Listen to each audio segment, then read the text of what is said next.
myself, are we am I? Our game, it's not logical, but you contemplate, are we am I?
And as Sedin Magic 1591 says, let's go!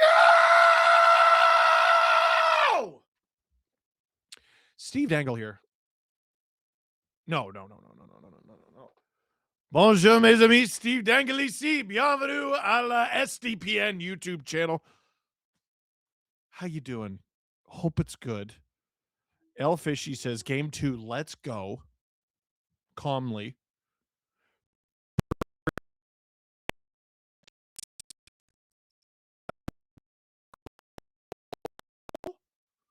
Or the cup. Could be either. Metallica intro slaps. if that doesn't fire you up. Steve, do you think the Canes will be able to tighten up defensively, or will the Eastern Conference final curse be in their heads? No, they're going to tighten up. They're going to tighten up big time tonight. I'll be stunned if game 2 is anything like game 1. Wes Richard sent 5. 1, 2, 3, 4, 5. Gift memberships. Merci beaucoup. This is match numéro 2. The Eastern Conference final. Le Canadien de Montréal lead 1-0 over the Carolina Hurricanes. It's crazy. The Habs scored more goals against Carolina in game 1 than the Sens or Flyers did in their entire series. Expect the unexpected.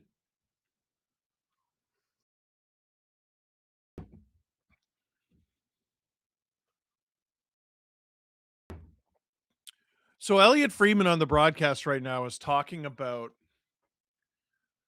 Brind'Amour not thinking that the Hurricanes' problem in game 1 was rust. He thinks it's that they were too wired. I kind of believe that. Because if you really think about the way game 1 began, we all watched it, right?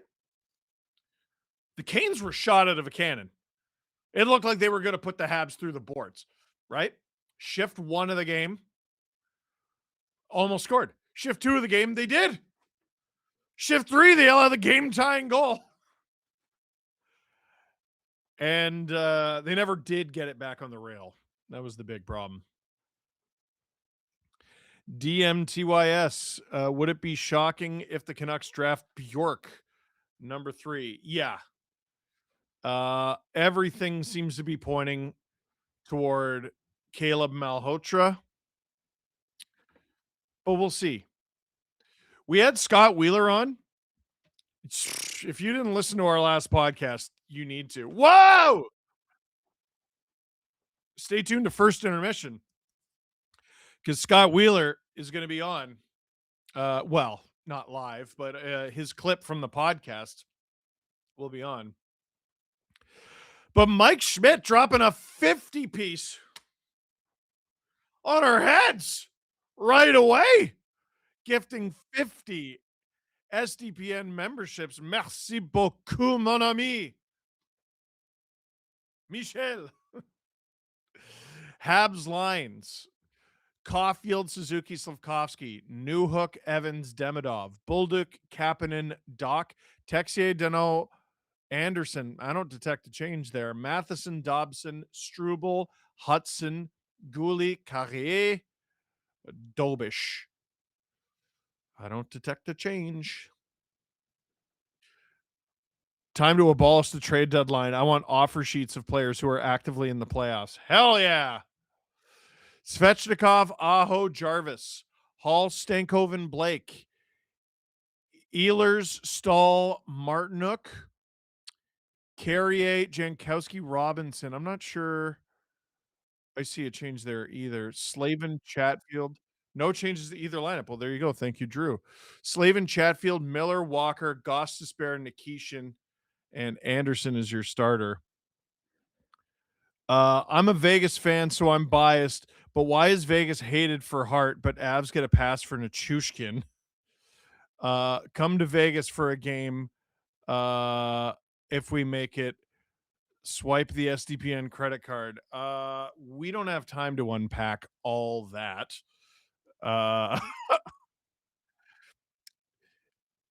Drew has thoughts. I don't think I'll be coming to Vegas anytime soon, but I appreciate it very much. Thomas Cook, good Lord. Good Lord. Steve, my wife passed in June. Sorry. Wow. I'm really thrown off. Thomas Cook. Steve, my wife passed in January at age 41. I can't tell you how much the streams in SDP have helped me. Thank you and the crew for making this time easier. Go Leafs, go. Thomas, thank you. And I don't I couldn't begin to know what you're going through, man. I couldn't begin to know what you're going through, but I greatly appreciate that. Uh and I hope we can continue to be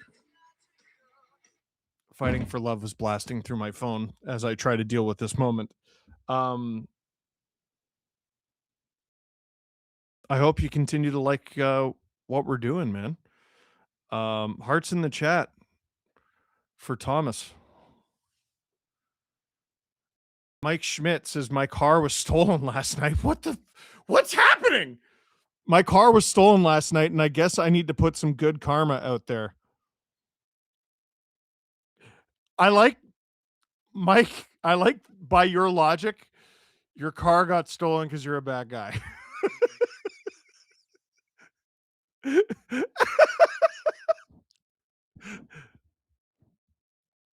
Hearts, hearts in the chat for Thomas. Cars in the chat for Mike.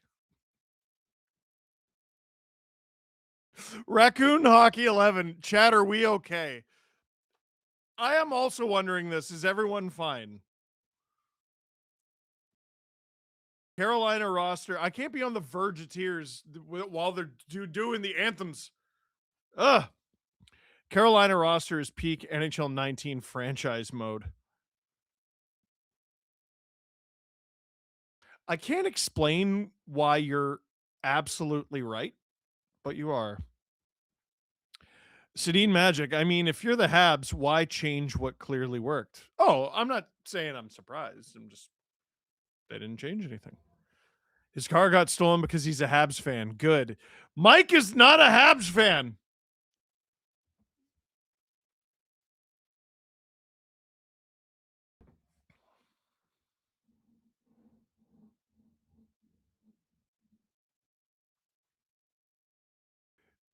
Shout out to the Carolina Hurricanes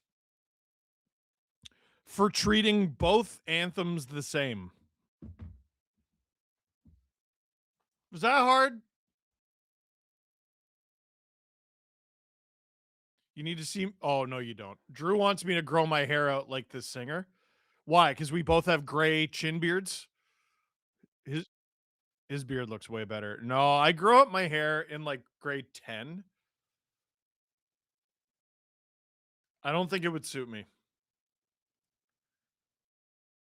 Also, I don't think my wife would tolerate it, frankly.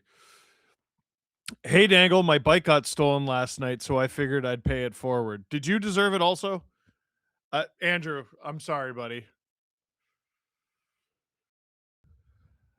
Oh, here's a good one. This is nice.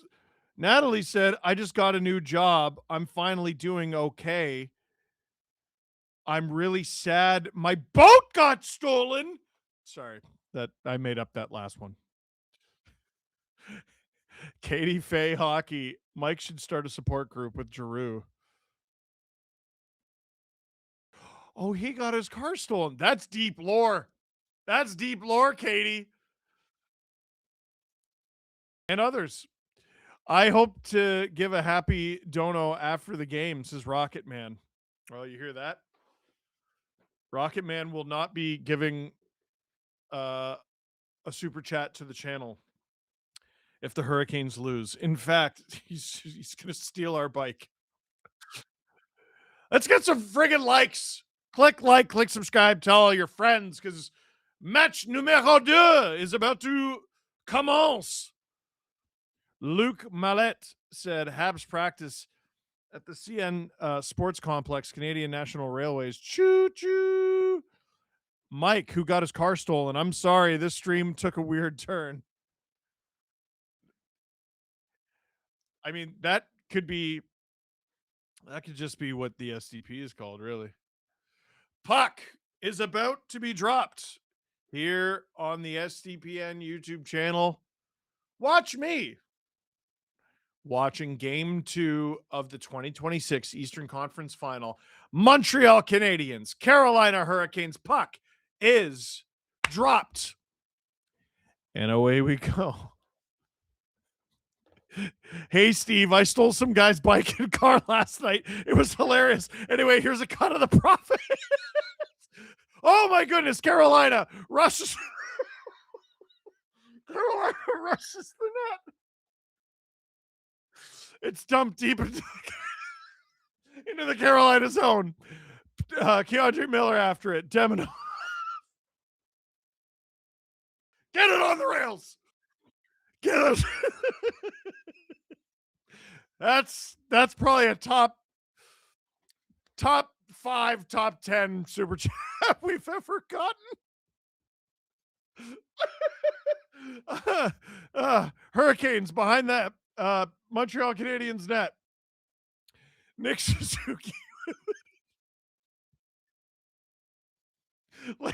Lane Hudson to Slavkovsky. Oh my God. Through the neutral zone. He centers it. Oh, he gives it away. Here come the Hurricanes. It's Healers. Button hook of a pass. They call that offside. I'm not sure I agree. No. Oh my God. Drew, do you still have that autograph Kadri pick? It's hanging in my brother's basement, says Drew. Oh, I came across someone's bike this morning and took it, so I'm paying it forward. Great minds think alike. Oh, man.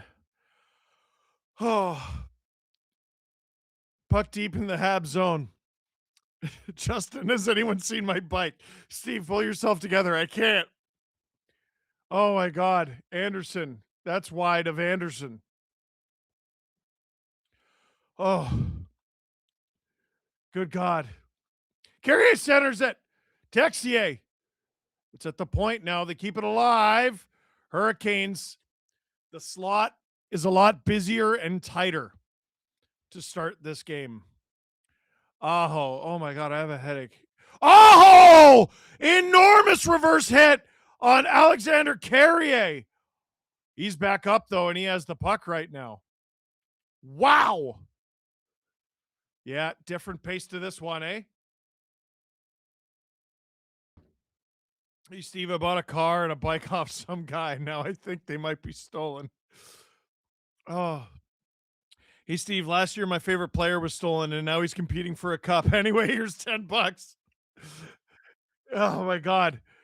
Jankowski to the point. Oh, a funny deflection, and it's in! Eric Robinson again! A little double doinker for the Carolina Hurricanes. It's the first period. Already got no voice left. And the Hurricanes open the scoring again here in game 2. This is Jankowski to the point on. Oh, it's one-handed from Robinson. Dobish bit one way, and he couldn't get it back on the rails. 1-0 Canes. We'll see if they can hold on to it for longer than 30 seconds this time.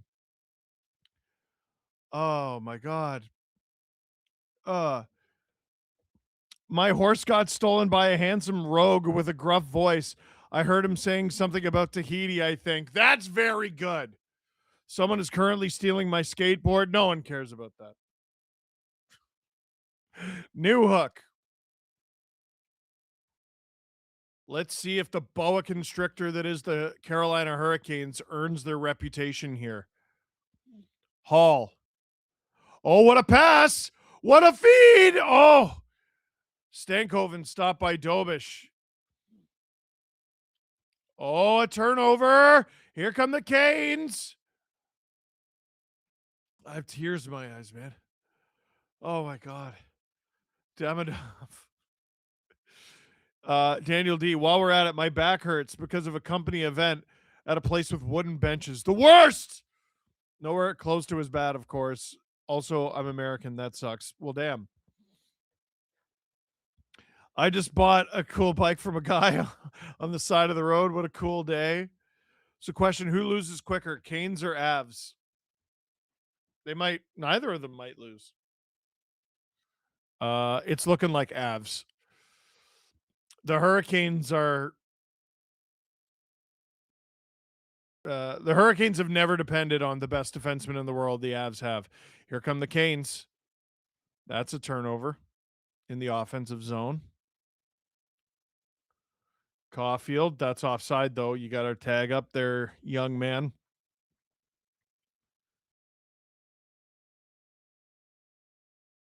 Hurricanes shot, Nikishin block. Nikishin tries to tuck it around. Slafkovsky is really laboring after blocking a shot. He can't even, he's standing now. He can barely skate on it. He hobbles. Oh! How hasn't the puck gone in? Hurricanes have the Habs on the ropes big time. And the Habs will get out of it here. Texier up the ice. Anderson.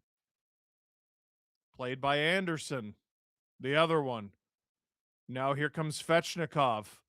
Shot! That's blocked. Jarvis. Kyle says, Steve! He's right. Svechnikov with it. Deep, deep, deep. He tried the Michigan! He tried it! It almost worked! Oh, wow! He actually tried it! Anderson! This building is standing on its feet for a goal that didn't even go in. But it was awesome. Please don't sign up for the SDPN prize. I want it, says Doug Lee fan. Ignore him. Also, because of you, I had eggplant parm for the first time. Kyle! Squirrels keep taking my berries in Pacopia, paying it forward. I don't even know what that means. Habs are farming comeback wins, 34 so far, including regular season. Holy crap, really? Apologies for making you go to the post office. I'm the one who sent the package, not a bike. Hopefully it wasn't too much of an inconvenience. It was not. So Luke sent a huge box of snacks from Australia, and we're going to be opening them on Fat Guy Corner that we're going to dub Fat Bloke Corner on STP VIP. And the package included Vegemite. I said that was sort of, I switched between like Kiwi and Aussie there. Huh. My God. Habs. Carrier. Shot through traffic. That's blocked. Gooley. That's blocked. Chatfield. Down the ice. This is probably going to be icing. And it is. 13:07 to go in the first. A way faster moving first period. And I just want to point out, we're about 7 minutes in. The Montreal Canadiens do not have a shot. Yuri Slafkovsky looks okay. I think his leg shut off.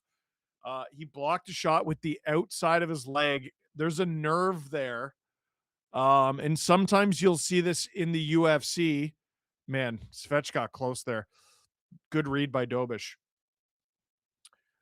Sometimes you'll see this in the UFC. If they kick right below the leg, it causes a drop foot, and it kind of temporarily shuts your foot off. You do get it back, but Steve, the last time I laughed as much as you did was the IG reel where Adam told Jack she looks like Logic. Ah, Adam! If you don't follow Adam and Jax, man, Adam's ruthless with Jax. Matheson bodies his man. Hurricanes are absolutely all over the Habs right now. Dobson up the ice. Here comes Slafkovsky. Hands it off. Oh! Nearly a beautiful passing play between Suzuki and Caulfield, but it's intercepted. I turned the volume down to sing "Oh Canada," and the chat's gone way off the rails. Oh, I don't know where to begin, Denise. Demidov, go for the Michigan too. You can do it. That'd be hilarious. Turnover at the Habs blue line. Jarvis. Nice move. Svechnikov falls down, gets back up. Jarvis battling for it. Aho joins the fray. He's got the puck. Hands it to Chatfield. Shot through traffic. Stopped by Dobish. It's into the corner. Oh, and the nets come off. I don't think we're going to get penalties, though. Slaff's nerve got stolen. We need some good karma, says Phoenix. Oh, my God. Oh, I'm going to have a Tylenol at intermission. Chatfield, so hot. Wow, I just saw his looks, says Daniel D. Yeah, man.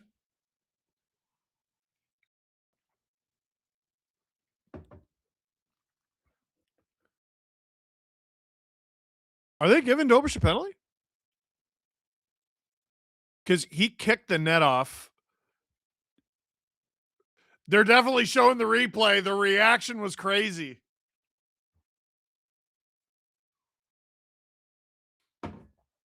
Look at Buddy in the button up. Hey!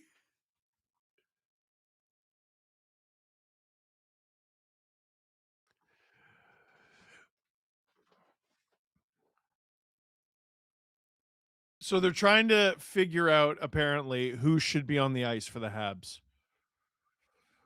Good things always come out of tragedies. That's my philosophy, says Emo Jalapeno. Sorry the guy's car got stolen, but that joke was worth it. Holy smokes, that was funny. Demidov! Oh! Good block by the Hurricanes. Oh, we do have a penalty, though, and if this goes against the Hurricanes, fans are going to be upset. Yep, you bet. Pretty sure that's what's happening here.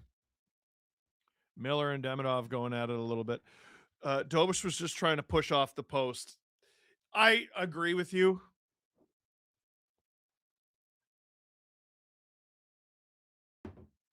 I think it's going against Logan Stankoven. Hey, Caden Gooley fell. Drink. Don't do that. You'll die.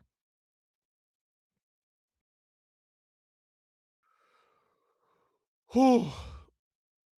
Steve Dangle here on the STPN YouTube channel.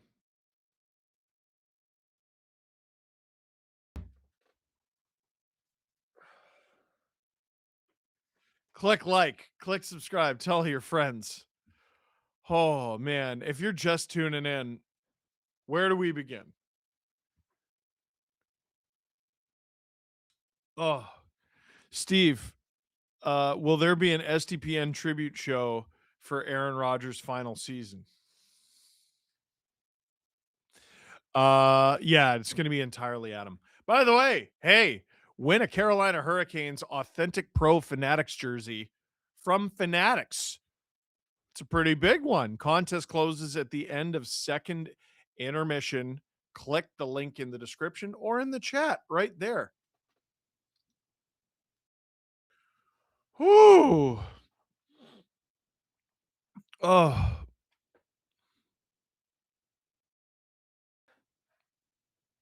Who would want a Carolina jersey? Me. I don't have one. We don't have one at the office. You know what's funny about the draft lottery is we got to take stock of all the teams that we have stuff for and all the teams that we don't. I don't think we have anything Blue Jackets. I think we have one thing. Maybe. I haven't actually seen it. So McFarland came out with figures for all 32 mascots, which is awesome.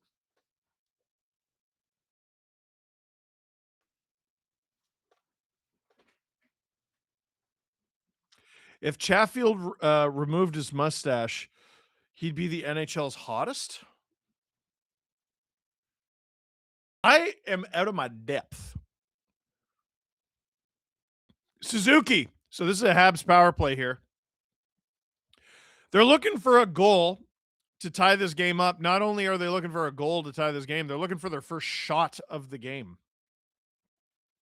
Nearly 9 minutes in.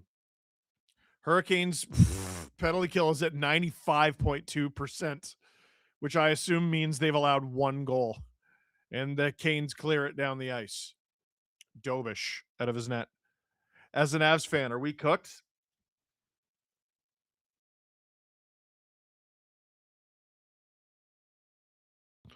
Buckle up, kids. It's a Wes Macaulay game. Oh, is it? Cool. Hurricanes. Oh, they get it across the line. Now they're going to turn this into a shorthanded opportunity. 3 deep.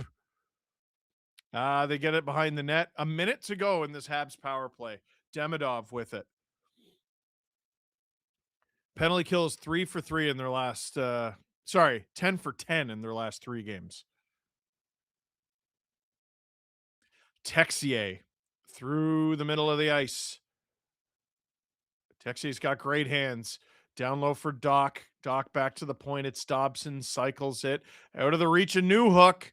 Carolina can't clear it. Nearly centered for Doc. Doc can't get there first. Jankowski clears it. What's the playoff record for team shooting percentage? Or do you mean shorthanded percentage? Surely we're close. We gotta be. Robinson, this kid's got wheels. Shot! Stopped by Dobish, but he wasn't very sure. Habs still no shot, by the way. They're currently getting outshot on their own power play. By the way, Eric Robinson, let me check. Oh my God. I said this kid's got wheels. He's 30. He's 30. His NHL debut was with the Blue Jackets in the 17-18 season. I remember him as a kid in this league, and oops. Was he? Yeah, he was part of that bubble playoff series against the Leafs. Habs don't get a shot. They have the offensive zone though. Evans, Anderson, and Deneau out there. Bit of a makeshift line. How's Drew doing today? Denise asks. Habs. Oh, I think they're offside. This will be fascinating if they score here. Drew says he's sad. Now I'm sad. I don't like when Drew's sad. Gooley. Oh, baby. They score! Josh Anderson off the deflection. And the Habs have tied it on their first shot of the game. Anderson beats Anderson, and it's 1-1. Gosh, this team's frustrating to play against. Now, remember what I said. I think the Hurricanes are going to challenge for offside on the entry here. Or they're going to look at it. I think Anderson might have been offside on the entry.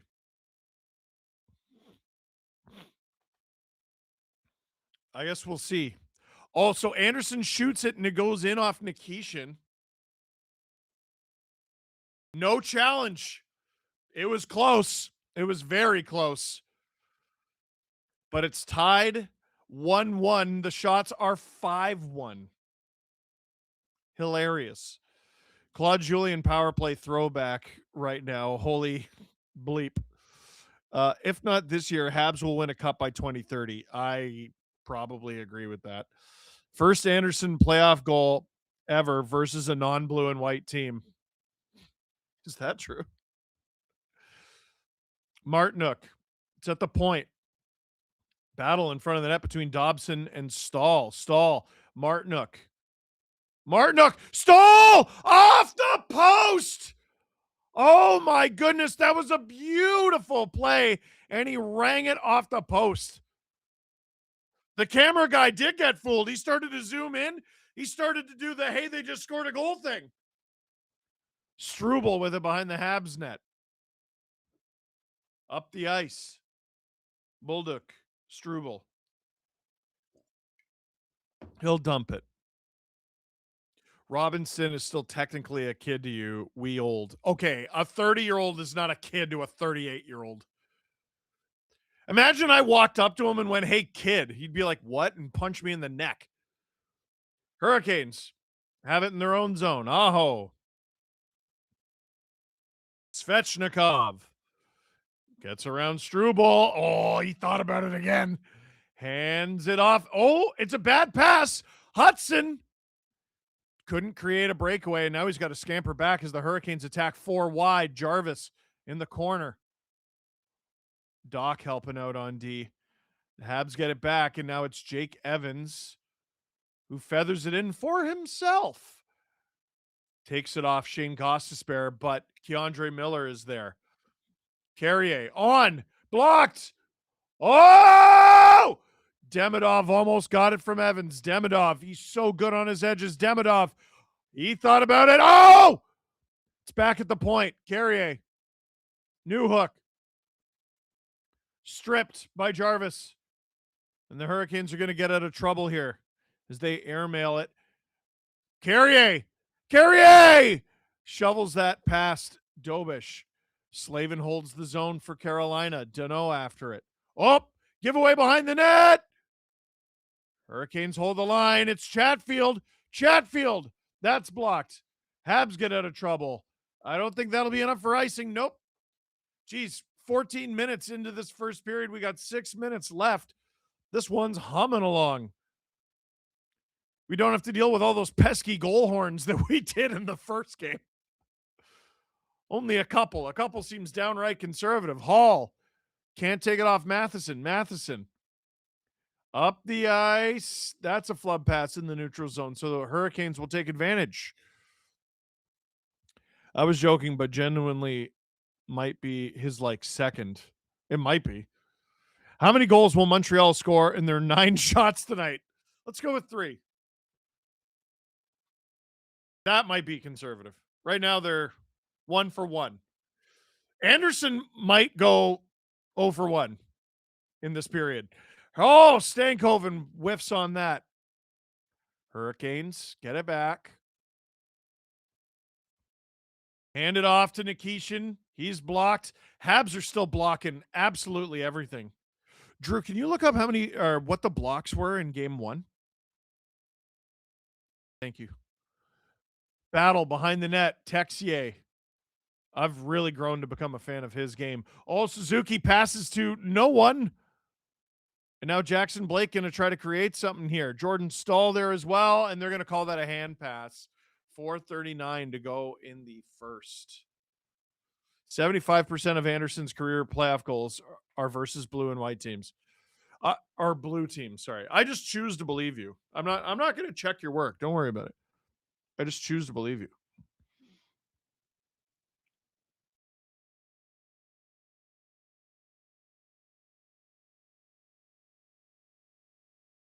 Steve Dangle on the SDPN YouTube channel. Click like, click subscribe, tell all your friends.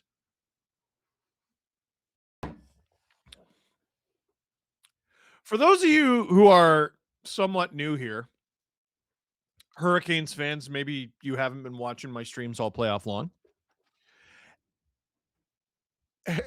As Habs games go, this one is downright normal. This one is downright boring. The Habs had so in game 1 from Drew, the Habs had 29 blocks. The Hurricanes had 12. Honestly, if you told me the gap was twice that, I would have believed you.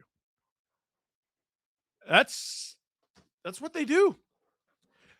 It's amazing because that's what they've done through 2 rounds now. 15 games. This is their 16th game. And they're getting healthier as the playoffs go.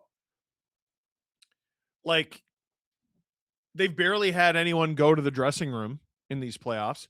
Dobson began the playoffs injured. They got him back.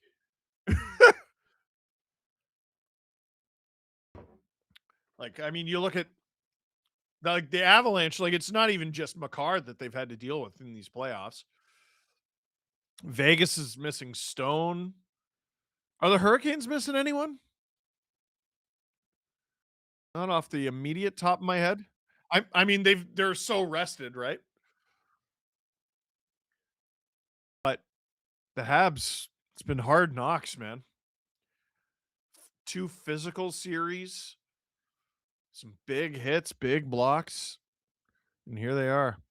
This series is least shots team versus most shots team. Oh, yeah. This is Carolina's nightmare. Look at people watching this series in Carolina is fascinating. The fans are losing their mind at every puck battle. You can find at least one anyway. Suzuki gains the zone. So good on entries. Caulfield, Slivkovsky centers it. Can't find a friendly stick. Stahl gets it down the ice, but not enough for icing. Sports Talk Chud says Canes are a bunch of soft losers. They need someone who will kick their opponent, the other team's ass. Oh! They almost did it right there. Habs are lucky, but they have balls. Also, bench Freddie. Goodness gracious. Wow. I hope you were paying attention. The Habs just doubled their shot total. Dude, we're 17 minutes into this game almost. The shots are 5-2. Svechnikov! Wow, he makes it 6-2. He stopped. And Struble, I think it was, takes Svechnikov down to the ice, and he's going to go to the box. And I think he's the only one. Who is the best goalie in the Final Four? I mean, based on regular season and playoff performance, or definitely playoff performance, Dobish. He's stolen the most games for his team. And it looks like Struble's going to be going to the box.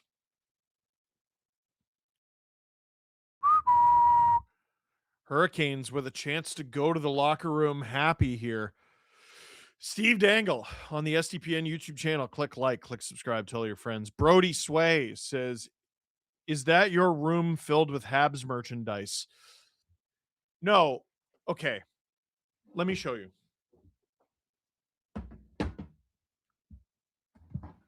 So I don't know if you can see all that. That's like the NHL wall where I shoot like trade videos and stuff like that. Yeah, you can see what an absolute mess my room is right now. But like those are players from around the league. See like those blank spots? Those are where Habs were. And I took them down. There you go. I took them down so I could put them all here because I'm doing Habs streams. Now, I don't believe...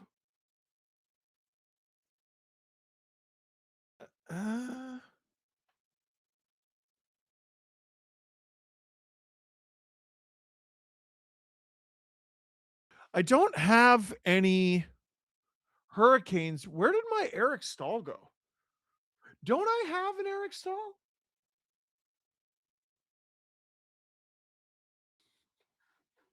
Let me look it up.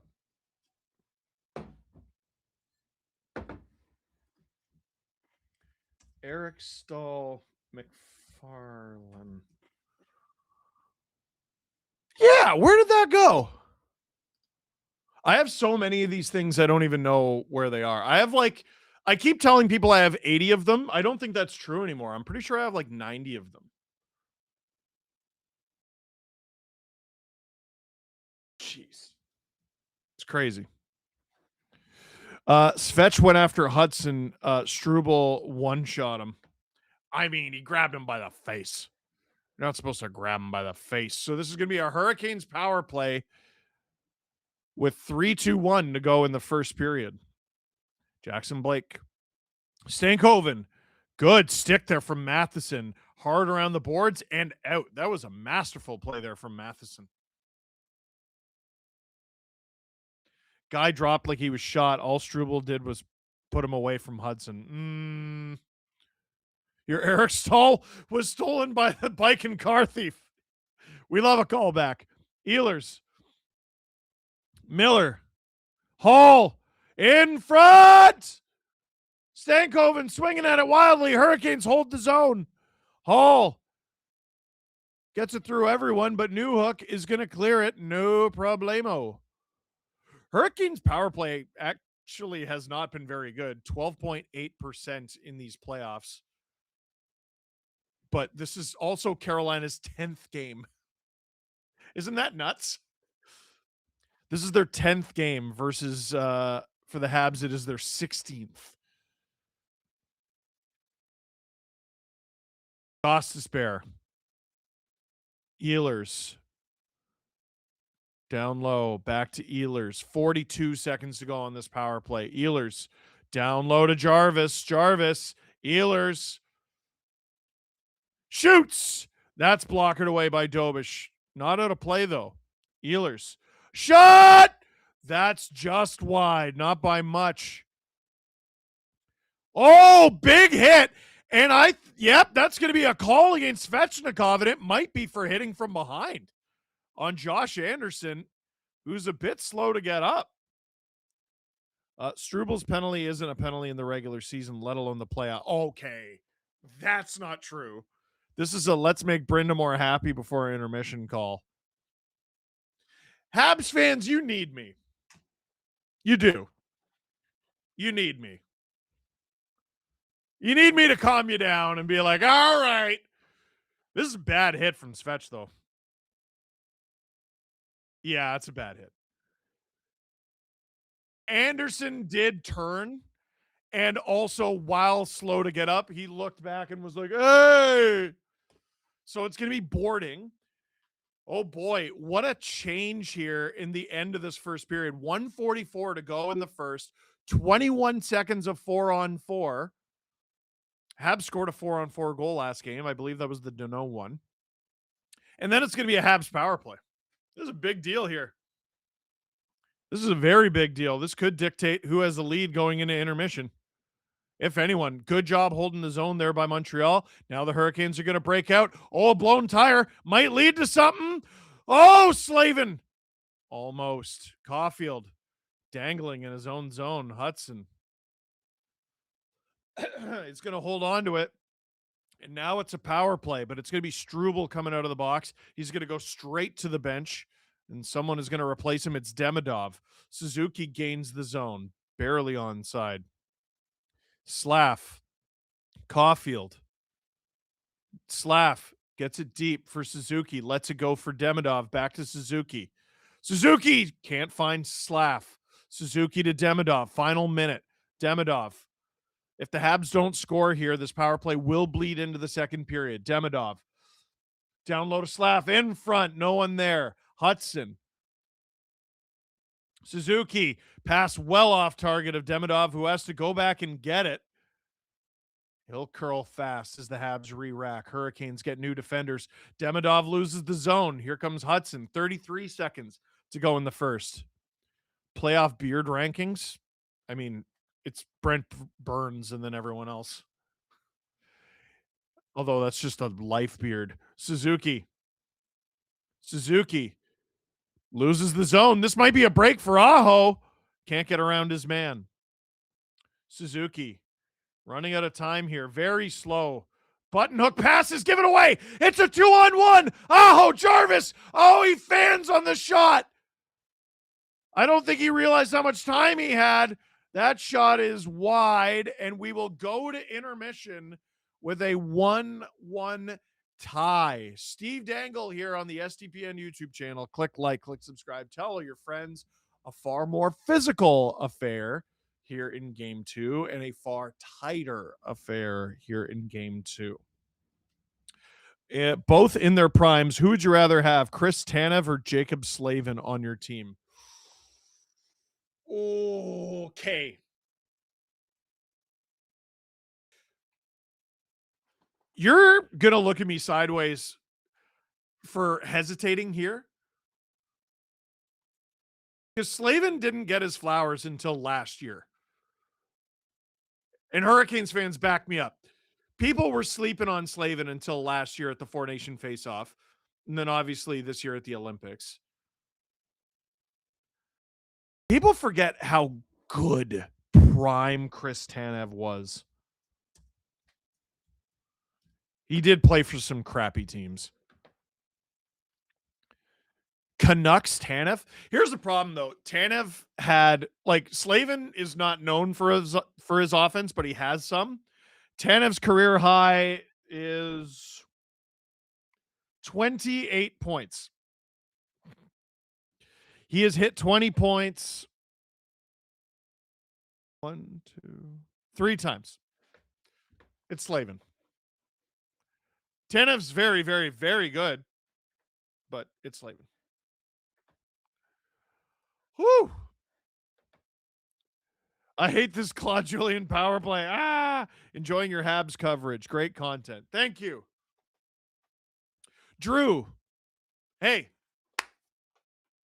Yesterday on the Steve Dangle podcast, we had Scott Wheeler on, who is a prospect and draft analyst for The Athletic.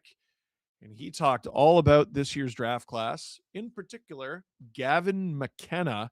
You're going to want to hear what he has to say, and we will throw to that clip now. We'll be back for the second period. Steve Dangle, STPN YouTube channel. Click like, click subscribe. Tell all your friends. So I want to clear some things up when it comes to drafting and this market, right? Because there is so much BS out there from a lot of people who self-stylize themselves. Well, hey, I'm an insider, but now I'm a prospect insider. And the two are not the same. Let's be honest. So tell us about the top 5, because here's what I've deduced. It's potentially Daxon Rudolph, Chase Reed, Carson Carrolls, Ivar Stenberg, and Gavin McKenna. Are those your top 5 potential picks in this draft? Yeah, give or take, those are the 5 names that matter the most in terms of the conversations at the very top of the draft. I think that Carson Carrolls and Chase Reed will be either 1, 2, the top 2 defensemen taken. You're going to see those 2 wingers go in the first 3 or 4 picks. And then Caleb Malhotra has emerged as the number 1 center in this class. It wasn't that way entering into this year. Tynan Lawrence was the presumptive number 1 center in this draft class.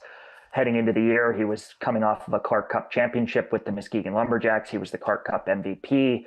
He had played really well for Team Canada at Hlinka, and Caleb Malhotra was coming out of the BCHL and coming out of a weird season in the BCHL with everything that was going on with that league, and hadn't played well and was kind of viewed as like a 2nd or 3rd round pick.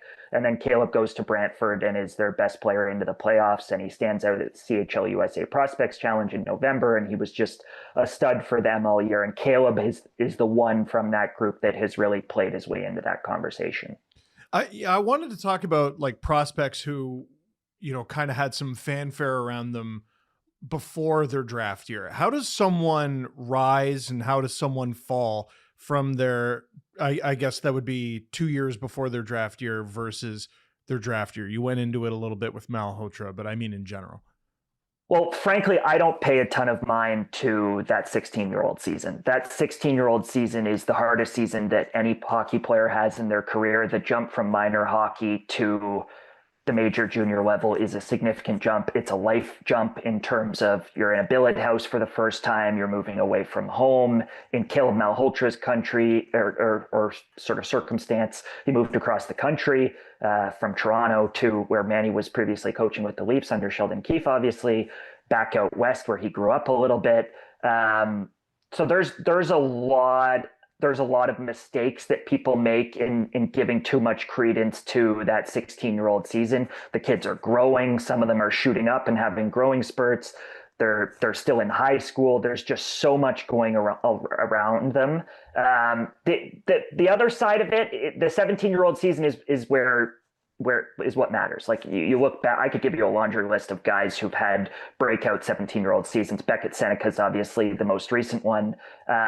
But that matters. Certainly, if you're a Shane Wright, if you're a Brad Lambert in Finland and Ivar Stenberg in Sweden, there are some players who break on at 14, 15 years old. Gavin McKenna, 14, 15 years old. People were watching him. People were paying attention to him. He had that extra year of junior hockey in the WHL, and that is different than your run-of-the-mill first-round pick, where I think you really have to remove the 16-year-old season from it altogether. I don't know why we're wasting time here. Is Gavin McKenna, in your opinion, the right choice for the Leafs at number 1? He is. Gavin has been first on 5 of 6 of my lists. A spoiler for my upcoming final board, my final top 100, he will be first again. Gavin, in saying that, Gavin is imperfect, and all of the criticisms that have sort of lingered around Gavin throughout the season are very real. I went to Penn State at Michigan State in November to see him play in East Lansing, and coming out of that rink on both nights, I went for drinks with some scouts and some agents on each of those nights, and people at that time were carving Gavin up. Like, they were really, really low. That period, that sort of November, early December before the World Juniors, he was getting torn up a little bit, and deservedly so. He wasn't playing well. His effort off the puck was not nearly where it needed to be. One hand on his stick, reaching in, soft in battles, giving up on plays, just like some ugly, ugly bad habits. And then he goes to the World Juniors. Despite the gaudy point totals at the World Juniors, people still hadn't come around on him. Like, people were frustrated with some of those same things persisting at the World Juniors. Obviously, he isn't able to elevate Team Canada in the way that a Connor Bedard did. Team Canada goes out early. That is a part of the conversation with Gavin. But into the second half, things did start to change, and he started to take over games. He started to play 30 minutes a night for that Penn State team. They dealt with some injury troubles, and he ended up with different line mates, and things really, really started. I think he started to loosen up. He started to get more comfortable at the level, and things started to come. And the distinguishing factor between Gavin and everybody else in this class, Stenberg included, is that Gavin has that sort of pull you out of your seat element. If you're taking a player first overall, you want them to have a special quality. And he's the player in this class that has a special quality. He can pick you apart from the perimeter. He will find the highlight reel, the playmaking sense, the vision, the touch on the puck. We've all seen the highlight reel goal that he scored in Medicine Hat, where he's practically spinning around the ice and then goes bar down. Like, he just has that ability. I think he gets beat up a little bit too much for his sort of net negative that he is defensively. And I think that's going to persist. Like, he's not going to be the two-way winger. That's just not what he is. He's always going to give back a lot defensively, but so did Patrick Kane for much of his career, and Nikita Kucherov for much of his career. So, and those are the names that you hear when people talk about what the true ceiling. Not saying he's going to be those guys. Those guys are two of the all-time great NHL history, first ballot Hall of Famers, legend level wingers. But that's the carrot at the end of the stick. And Stenberg just doesn't have that. None of these D have that. And so that's what you're reaching for if you're reaching for Gavin, is the what if of just how magical and tantalizing the offensive side of his playmaking is. Now, one of the things that I think we got to do in Toronto is temper expectations. If that is in fact their pick, and they put that teaser video out yesterday on their social media. That Scott is involved in. Yeah, Scott, you're in that. There you go, buddy. And they talk about you talk about the get out of your seat stuff. One of the things that I think people forget, when you look at the season that Macklin Celebrini had, and like Elite Prospects was saying he's one of the best prospects they'd ever followed ever. And he jumped into the league and was very, very good in his first year on a bad team. He was outrageously good this year. What are the jump into the league parameters we need to put around a guy like Gavin McKenna? Whether it's the Leafs or it's somebody else, it looks like it's going to be the Leafs, and God bless them, I hope it is. What can we really expect from his step into the NHL, Scott? Because people forget this too. Nylander was a 67-point guy. Marner was like a 60-something point guy. Matthews had 40 goals, yes, but I think he only had 20 assists. Like, it takes a bit to get there. So if he only puts up 50 points next year, should Leaf fans be pumped about that? Disappointed in that? What do you expect? 50 points would be a very successful rookie season for Gavin McKenna. I think he's going to have a tough time. From a pure NHL readiness standpoint, Ivar Stenberg, I think, is on day one of puck drop of next season. They're both going to be in the NHL. On day one, I think Stenberg is going to be readier for that opportunity. That doesn't mean he's the right pick, but from a readiness standpoint, he's just harder on pucks. He's not going to get exposed quite as often. Gavin's going to have some tough nights. He's going to have some nights where you see him on the perimeter of like the ice all game, where he isn't able to manufacture offense. I think back to kind of that rookie season that Jack Hughes had a little bit, where Jack, I think, had like 29 points as a rookie in the NHL.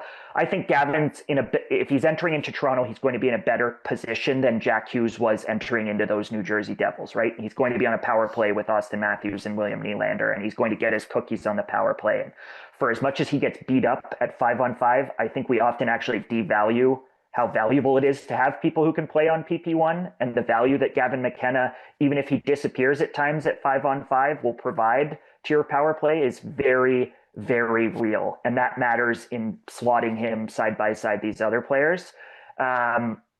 So that, like, if he's playing with any combination of Matthew Nyes, John Tavares, William Nylander, Austin Matthews, let's say two of those guys are his line mate, he's playing in a top 6 role on day 1 of next season, that will help him create, because he's going to make plays for those guys. He's going to put the puck in their hands. He's going to have moments in every game where he has a little dash and makes something happen. And then on the power play, he's going to make it, as I think, a significant difference on the Leafs power play in terms of just the vision and the playmaking and sort of filling that Mitch Marner role. So that reason, like if I'm giving an over-under, if I'm setting the betting line, it's probably, I don't know, 39.5. Like I think 40 would probably be that sort of middle ground.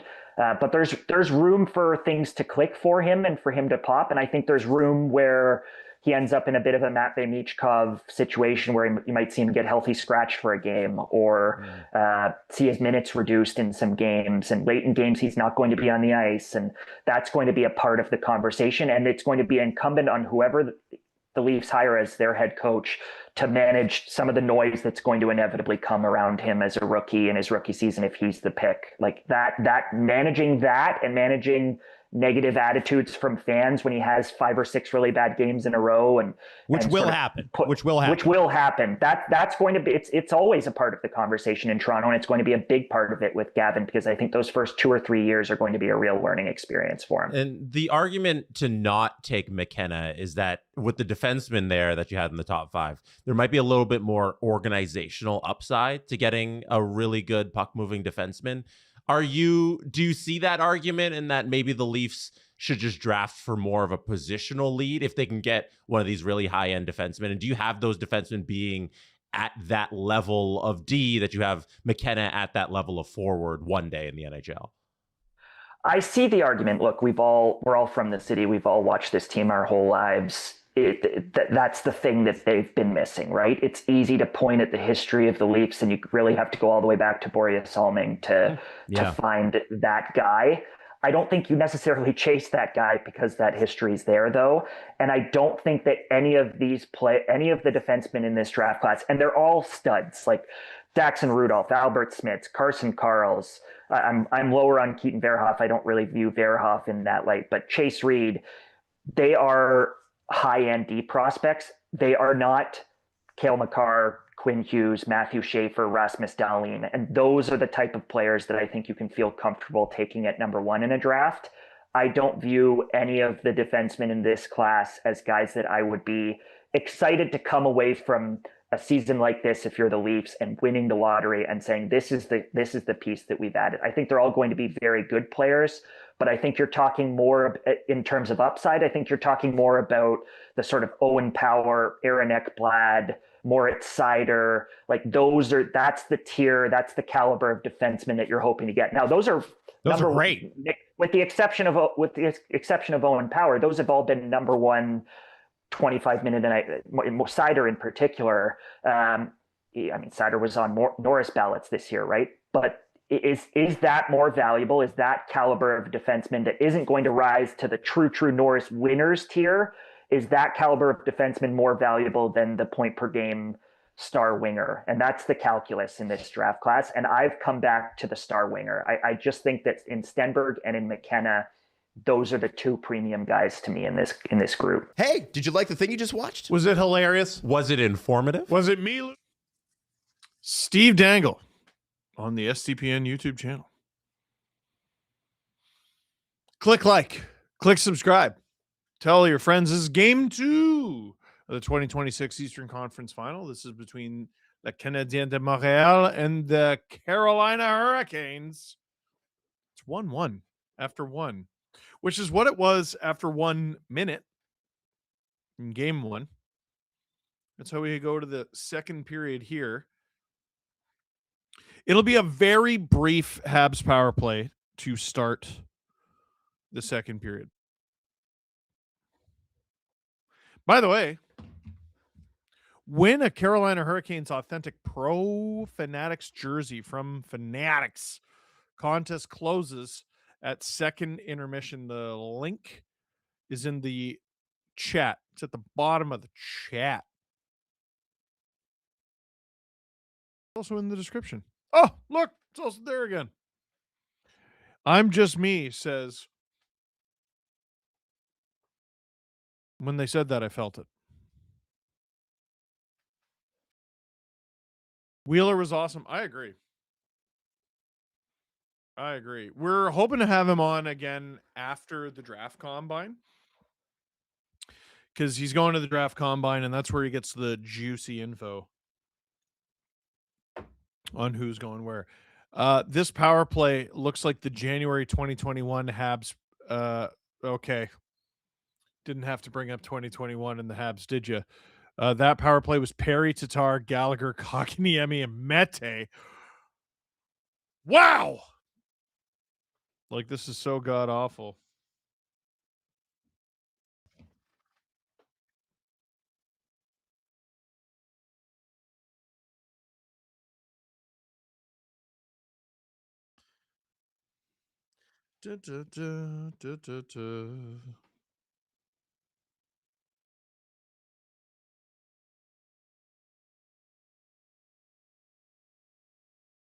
We're about to get a puck drop here.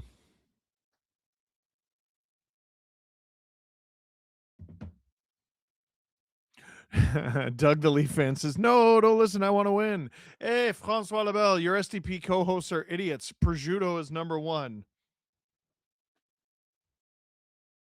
It's pretty damn good. I don't know about number one, but it's banging. It's banging. If I knew I wouldn't be judged and it wouldn't be legitimately bad for me, I would just have a ball of prosciutto. Puck is about to be dropped. In the second period, puck is dropped. Drew says by far the best cold cut. And you worked at a butcher for some time. We should do a cold cut power ranking. Suzuki gains the zone. Oh my goodness, what a move. Stolen off him. Off the end boards. This is going to be a break for Svechnikov. Poke check. Oh, it was just out of his reach. Shots are 7-2 for the Hurricanes, by the way. Scores 2-1 anyway. This is the Habs. This is what they do. It's crazy. Jacques Bisson gifted 1 SDPN membership. Merci beaucoup, Jacques. You beauty.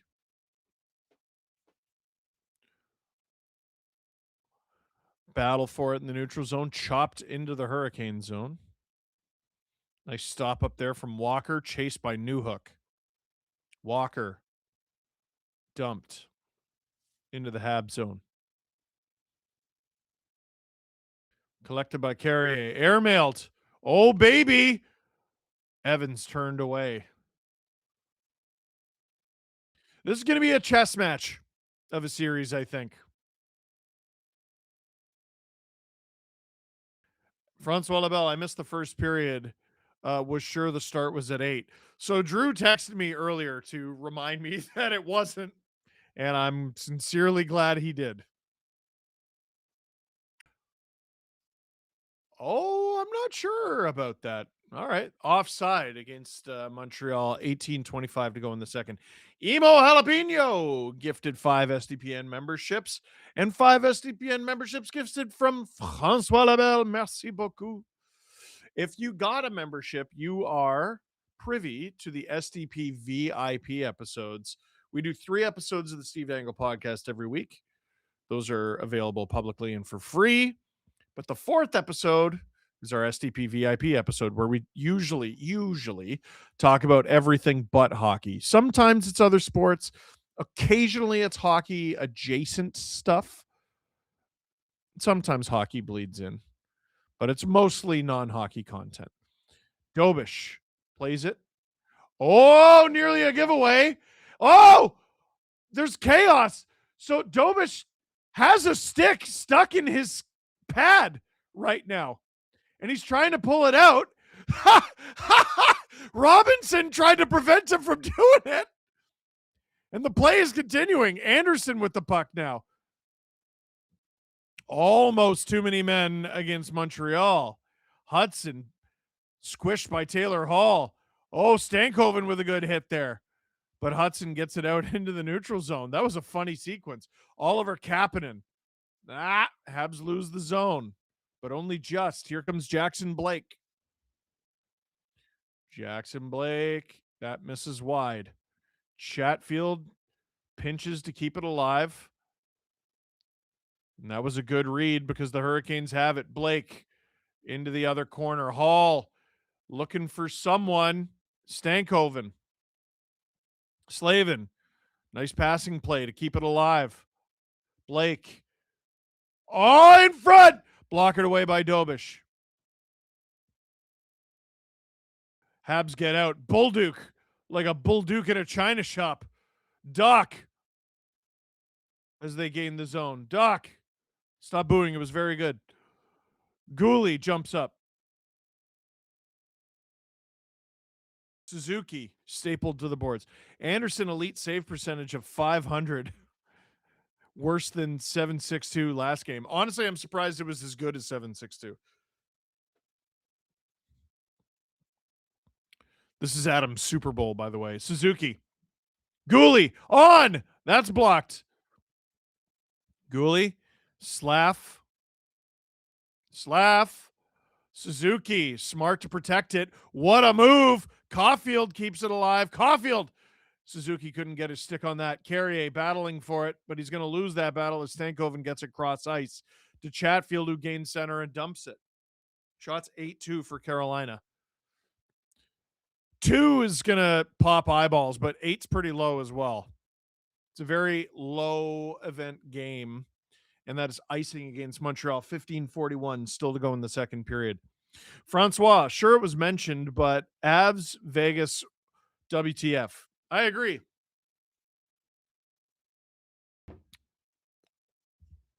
Listen, I'm preparing for the inevitable.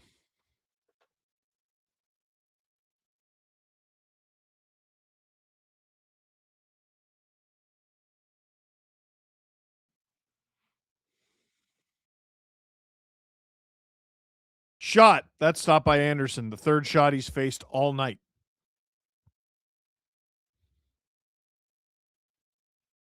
Flip to center. Matheson. Cross ice. Intercepted by Svechnikov, who's going to try to turn this into something. Trying to dangle around Dobson. Shoots. Oh, that trickles wide and not by much. Walker cycles it around to Miller. Down low. Spun off by Jarvis. He's got Evans on him. Jarvis. Walker. Walker walking in. Walker is blocked. Jarvis to Aho at the blue line. Aho down low. Aho. Miller. Around. Hurricanes had the Habs in the spin cycle here, but they haven't really been able to do anything with it of substance. And Newhook is going to get this into the neutral zone. Now Demidov goes the other way. He'll just dump it. One thing you got to say about this Habs team, they do get quote-unquote outplayed a lot, but they're very patient. They don't force opportunities. They just find them. Oh, in front! Jankowski had an opportunity there. Struble. Airmails that. But here come the Hurricanes right back. It's Robinson. Turned around by the Habs. Dano. Cross ice for Josh Anderson. The Habs goal scorer. Josh Anderson in front! Can't find Dano. Texier. Patient. He's willing to hold on to the puck and protect it. But it's clear down to the Habs zone. We're going to get a change for the Hurricanes and a bunch of the Habs too, actually. 13:35 to go in the second. Will producer Jerusifer self-combust if the Avs lose? I got to say, they're down 2-0 and he's handling it very well. Puck goes out of play. 13:25 to go in the second. Giggling Cat. I know it would be painful for Leafs Nation, but Marner having to go to a Game 7 against the Habs feels like something the hockey gods would do. Yeah, and then having him beat them feels like something the hockey gods would do. Steve Dangle here on the SDPN YouTube channel. Click like, click subscribe. Tell all your amis. Tell all ton amis. How upset would Leafs fans be if they took Stenberg? As a Leafs fan, I hope they do. You think Sharks take McKenna or let him go for a D-man? So it's funny. Like Scott Wheeler came on and he was like, yeah, there's this problem with McKenna's game. There's this problem. There's this problem. He should go first. To me, that's just a very honest breakdown. Like, if you hear him describe, here's how McKenna plays, here's how Stenberg plays, I would take McKenna. Like, that's what he's saying. That should tell you who they should pick first. Now, like, if the Leafs were to draft, whoever drafts Ivor Stenberg, you're getting a very, very, very good player by the sounds of it. Scott Wheeler specifically said he thinks he's going to play at the Olympics. That's a great player. You know, for Sweden, that's a hard team to make. Pretty hard team to make. But the upside for McKenna is greater than the upside for Stenberg, according to draft experts. And the upside for Stenberg seems pretty high. If the Habs lose, I'll have to steal some cars. So to recap, Freddie made one save in the first period and had a 500 save percentage. What are we doing? What's going on? On blast. Habs Golden Knights final. The hockey gods demand payment from Leaf fans for the first overall pick. Show up and play a Stanley Cup playoff game and end up getting a rectal exam at the same time. Who knew? What? Puck is in the neutral zone. Whistle. 13:05 to go in the second. Pardon? Huh?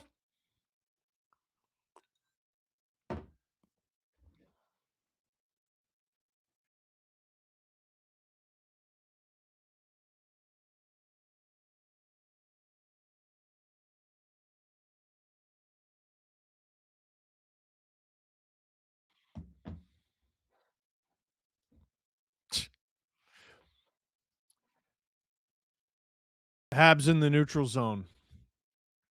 There's a battle in front of the Habs bench. Slavin in the middle of it. He's having a much better game. Generally speaking, it's easy to have a better game after the worst game of your life. Battle behind the Montreal Canadiens net.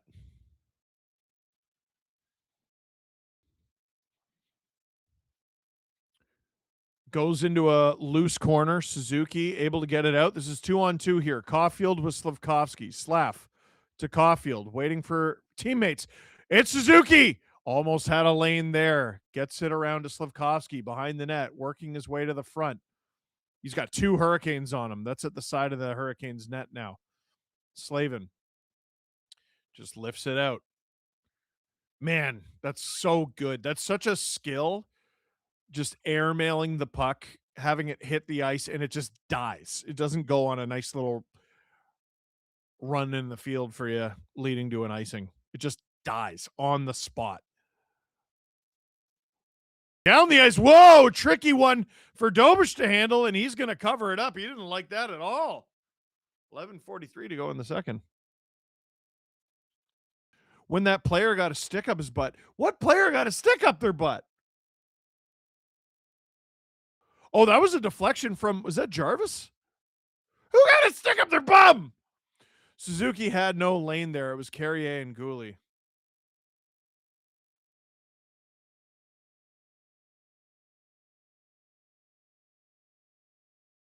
you sure?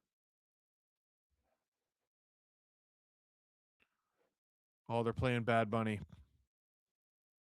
Dude, why does everyone have better music selection than Toronto?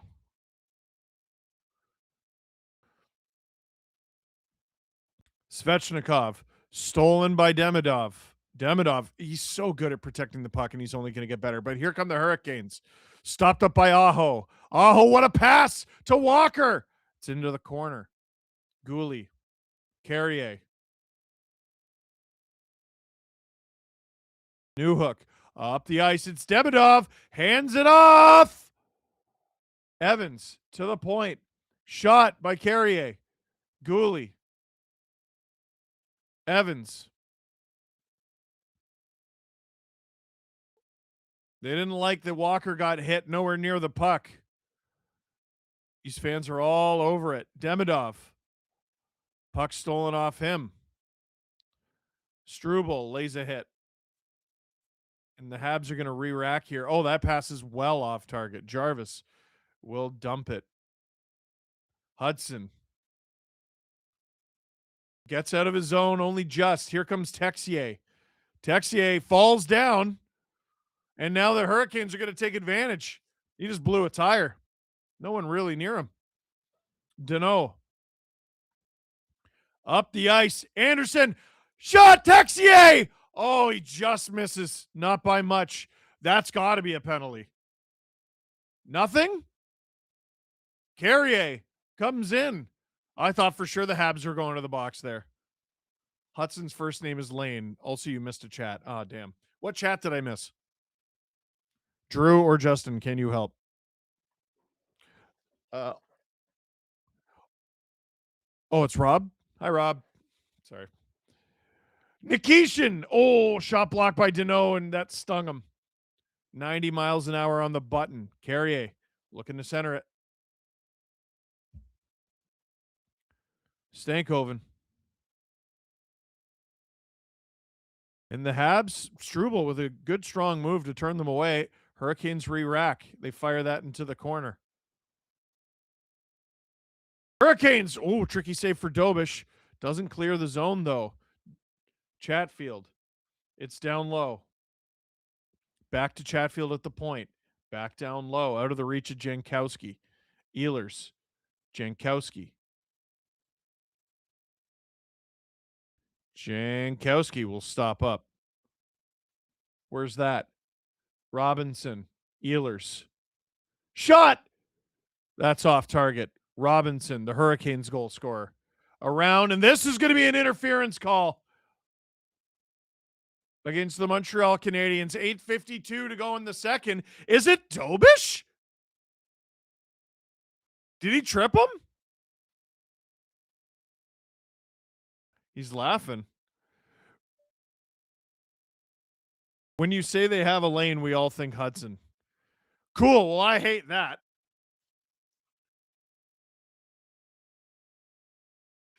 See, I don't think that's a flop, Drew. I think Dobish stops him up, but he also hits his body on the goalpost. Like, that's why I think the turn was so aggressive. Or he's just a big old flopping diver. Kidding. Did I miss a chat? Which one? I don't think so.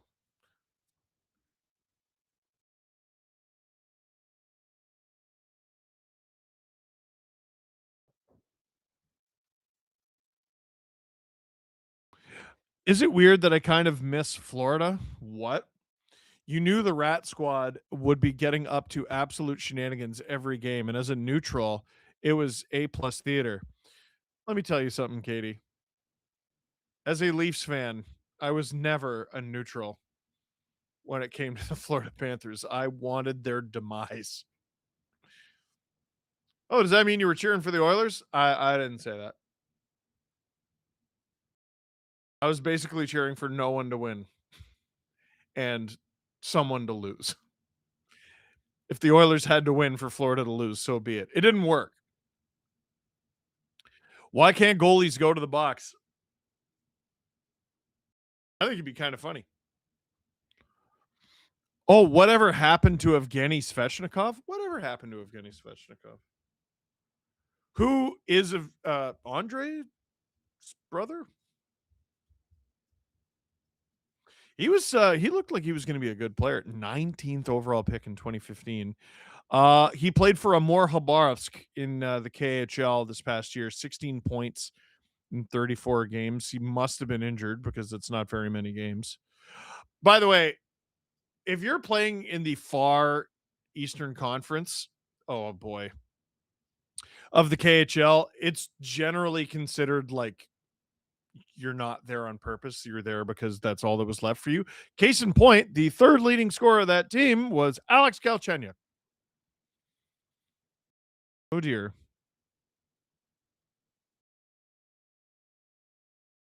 Couple other names I recognize. No, Katie's on to something. Stop it. So this will be a Carolina power play here. 8:40 to go in the second. They're looking to gain the lead. Habs just stapling the puck to the boards. It's Carrier and Matheson, but they lose it. Comes loose. Svechnikov gets it off Newhook. Back to Gostisbehere. Gostisbehere passes it. It's down low. It's Jarvis. Aho. Over! That one-timer is off target from Svechnikov. Aho. Gostisbehere. Aho. Down low to Jarvis. Got Stahl and Svechnikov in the slot. Shot! That's off target. Hurricanes feed the blue line. Oh, they just hold it. Svechnikov, cross ice. It's bobbling around. And Aho has it now. Gostisbehere. The Hurricanes survive that, and the Habs got to be exhausted. That was a lot of skating around. Shot from Aho. His stick obliterates itself. Gostisbehere, nifty move there at the blue line. Aho's got his stick back. Or a stick back. There is the shaft of a stick blocking a lane, though. Gostisbehere. Jarvis. Gostisbehere. That's off target. Hurricanes clear the stick into the corner. Aho. 25 seconds to work. Aho. Gostisbehere. Jarvis. Aho. Gostisbehere. Aho. Svechnikov. Gostisbehere in front. It's behind the net. Aho. Centers it. Svechnikov. Oh, that just misses the target. And the Hurricanes finally lose the zone. Oh, my goodness. The Habs survive, but they are exhausted. And they have not been able to change yet. Now they will get out. Newhook. He rushes it in. Bolduc. That shot is off target. Oliver Kapanen. Dobson. On. That's deflected wide.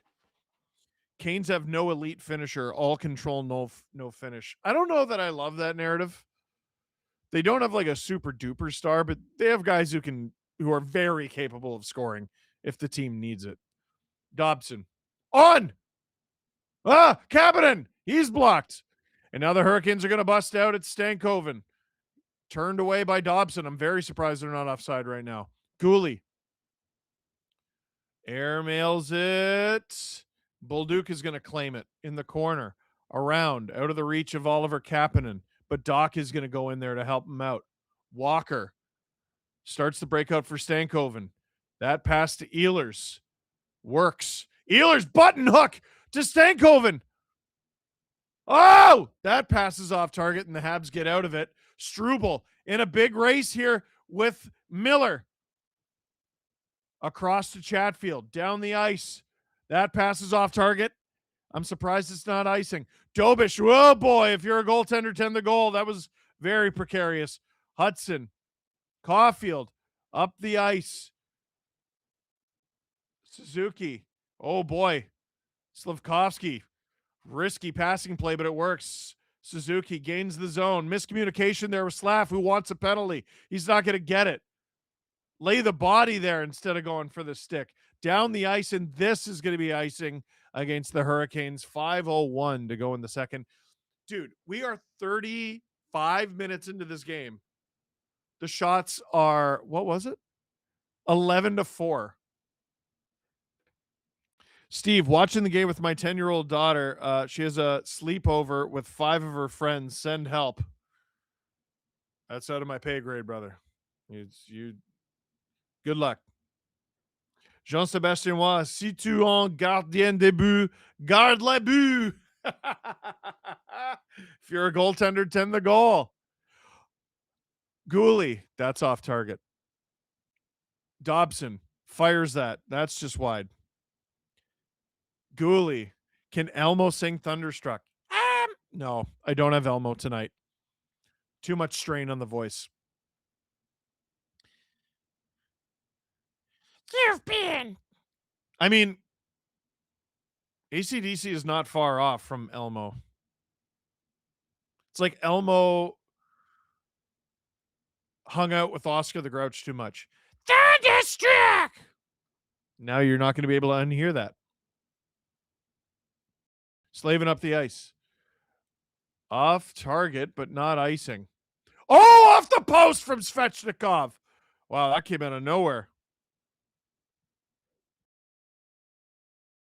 The Kevin Maloney. Listen, guys, Alexander Radulov.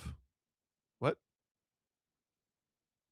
Fascinating to me that there's a very real possibility of a second 2-1 Montreal win with single-digit shots on goal. Dude, like they're literally on pace for less than they had against Tampa in Game 7. You know, here comes Carolina again. Jankowski's shot stopped by Dobish. 12-4 of the shots now. On, that's blocked. Newhook gets that out. Demidov, Habs attacking with numbers here. That passes off target. Carrier blows a tire. This is going to be dangerous here.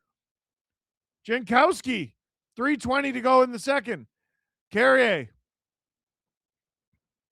Steve, I saw your Instagram. Did you get a new pup? Oh, you're behind. Yes, that is Max. Max the victory puppy. He's 13 weeks old now. That's a really good AC/DC impression. Thank you. Ehlers. What a move. What a shot. What a goal. Nikolai Ehlers. Eagle Eye Ehlers on that play. What a move. What hands. And with less than 3 minutes to go in the second, the Carolina Hurricanes retake the lead. It is a 2-1 Carolina lead here in Carolina. That beats Dobish 5-hole. Look at this nasty move through Hudson and Caulfield through Dobish. What a goal. They say Carolina has no game-breaking talent, but this guy makes game-breaking money, and that was a game-breaking play. Yuck. Shots 13-4. And all of a sudden, that 4 doesn't seem as cute.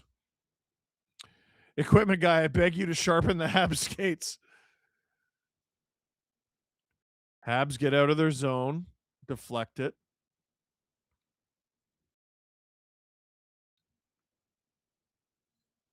Bolduc gets it in for Doc, who's battling Nikishin. Oliver Kapanen digs that out. Dobson in front. Shot from Matheson. That's blocked. Habs keep it alive for a moment. And Oliver Kapanen, what an effort. They do eventually lose the zone, though. Bolduc gets it back. For F's sake, we need to stop at the drop passes, says Mevode. Gostisbehere. Stankoven. Under 2 minutes to go here. Oliver Kapanen. Ooh, bit of a giveaway in his own end. Suzuki's going to catch up to it, though. Can't get out. Cross ice. Svechnikov. What a stop by Dobish. Slavkovsky. Puck taken off his stick and shoveled in. Definitely offside. 1:33 to go in the second. Here come the Canes. Aho. Gooley takes it away from Svechnikov. Up the ice. Is that going to be icing? It is. 1:18 to go in the second. Poo-poo. I'll take the comfort. Habs are usually better in the third, says Francois Labelle. Ridic. Hey, Steve. Hi. Thanks for the OHL summaries. Wish the right setup allowed for live coverage. Oh, well, maybe one day. Memorial Cup. Off to an interesting start. Go Kitchener Rangers. Hurricanes. Shot. Gloved by Dobish, and we'll get another face-off. 1:14 to go in the second. And we're going to get a commercial break very late in this period. Steve Dangle here on the SDPN YouTube channel. Click like, click subscribe. Tell all your friends.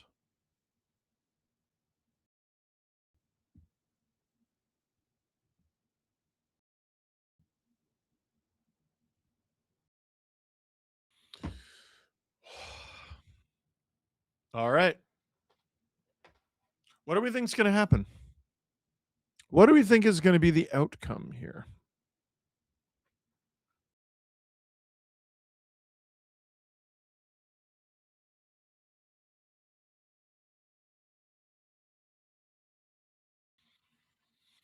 Hey, there's 3,000 of you in here right now. Have you clicked yet? Wow. Maybe I don't deserve it. Have you clicked like yet? It would help us out a lot, and I would appreciate it. And if you don't,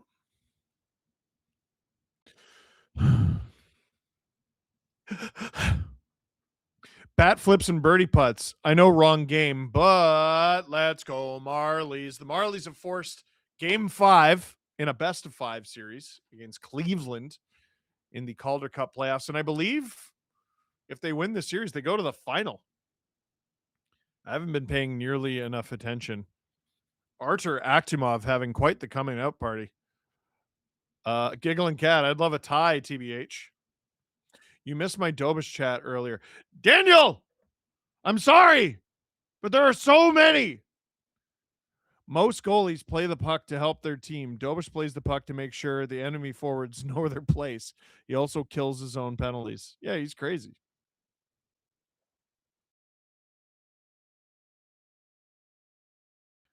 Bribe us with the pup. 2K likes, you bring him out. No, he's sleeping. I'm not going to be one of those creators that's like, dance to my puppy that is a live living being.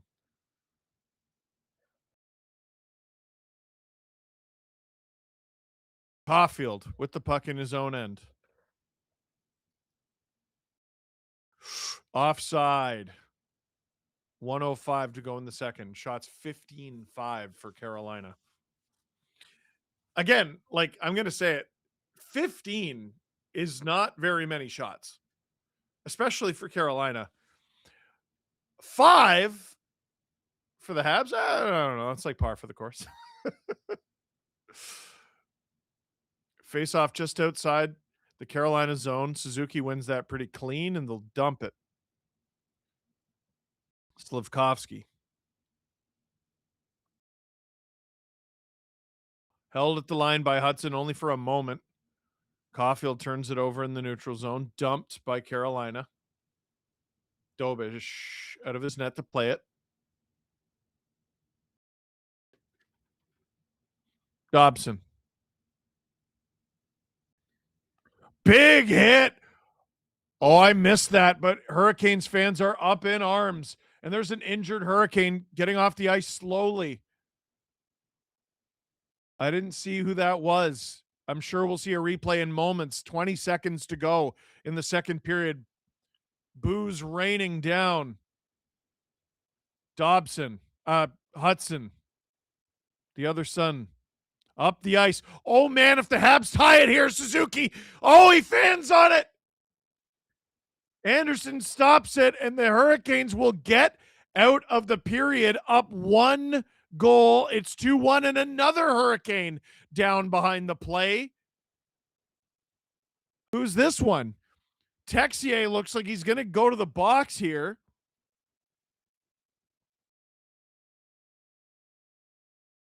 It's Keandre Miller, who is down on the ice. Hurricanes lose 2 players in the final shift, but they might begin the third period with the lead and a power play. So it was William Carrier. He got high sticked by Dobson. And then Suzuki has a chance here. He fans on it. Still almost beat Anderson anyway. And then what does Texier do? Oh, he should be gone. He speared Keandre Miller. Yeah, it should be 5. He speared him in the nuts. He either speared him in the junk or he speared him in the stomach. They're both pretty bad. Not smart. The Hurricanes, I'm sure, are on the bench arguing this should be 5. So it's 5 and they're reviewing it. So, okay, question. Has intermission begun? Or do you need to assess the penalty and then intermission begins? I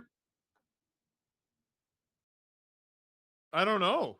Like, Brendan Moore's still on the bench. So oh no, that's in the balls. Oh Jesus, that's in the balls.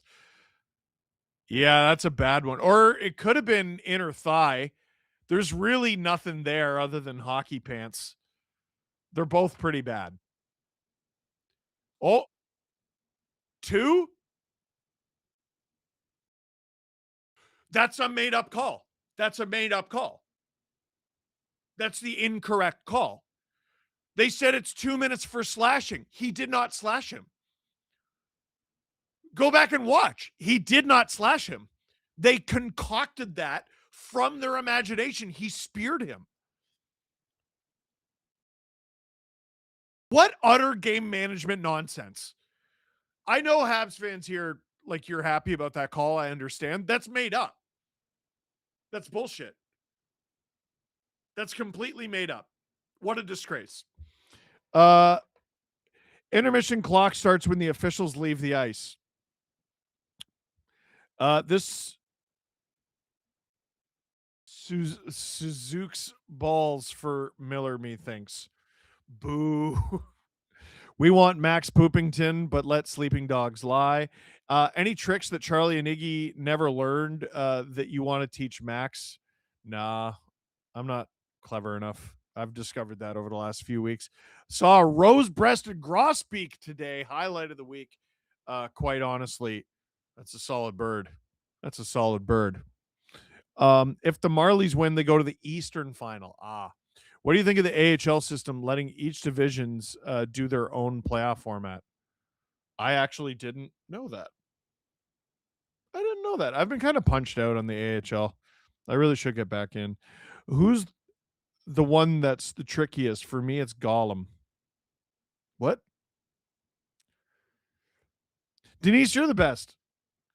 Because every time you say something, I'm like, I know we were talking about that, but like, what? Yes, Gollum is the sneakiest. It's 2 minutes for hitting 2 balls. That's only 1 minute per ball. Radka, Steve, since basketball fans chant defense, I think it would be funny if hockey fans chant that on the penalty kill, especially when hemmed in. I don't hate that. I don't hate that at all. Hey, do you want to win a Carolina Hurricanes authentic Pro Fanatics jersey from Fanatics? Contest closes at second intermission. Click the link in the chat. Drew, do we have a second intermission Clippington? It's a shorter one.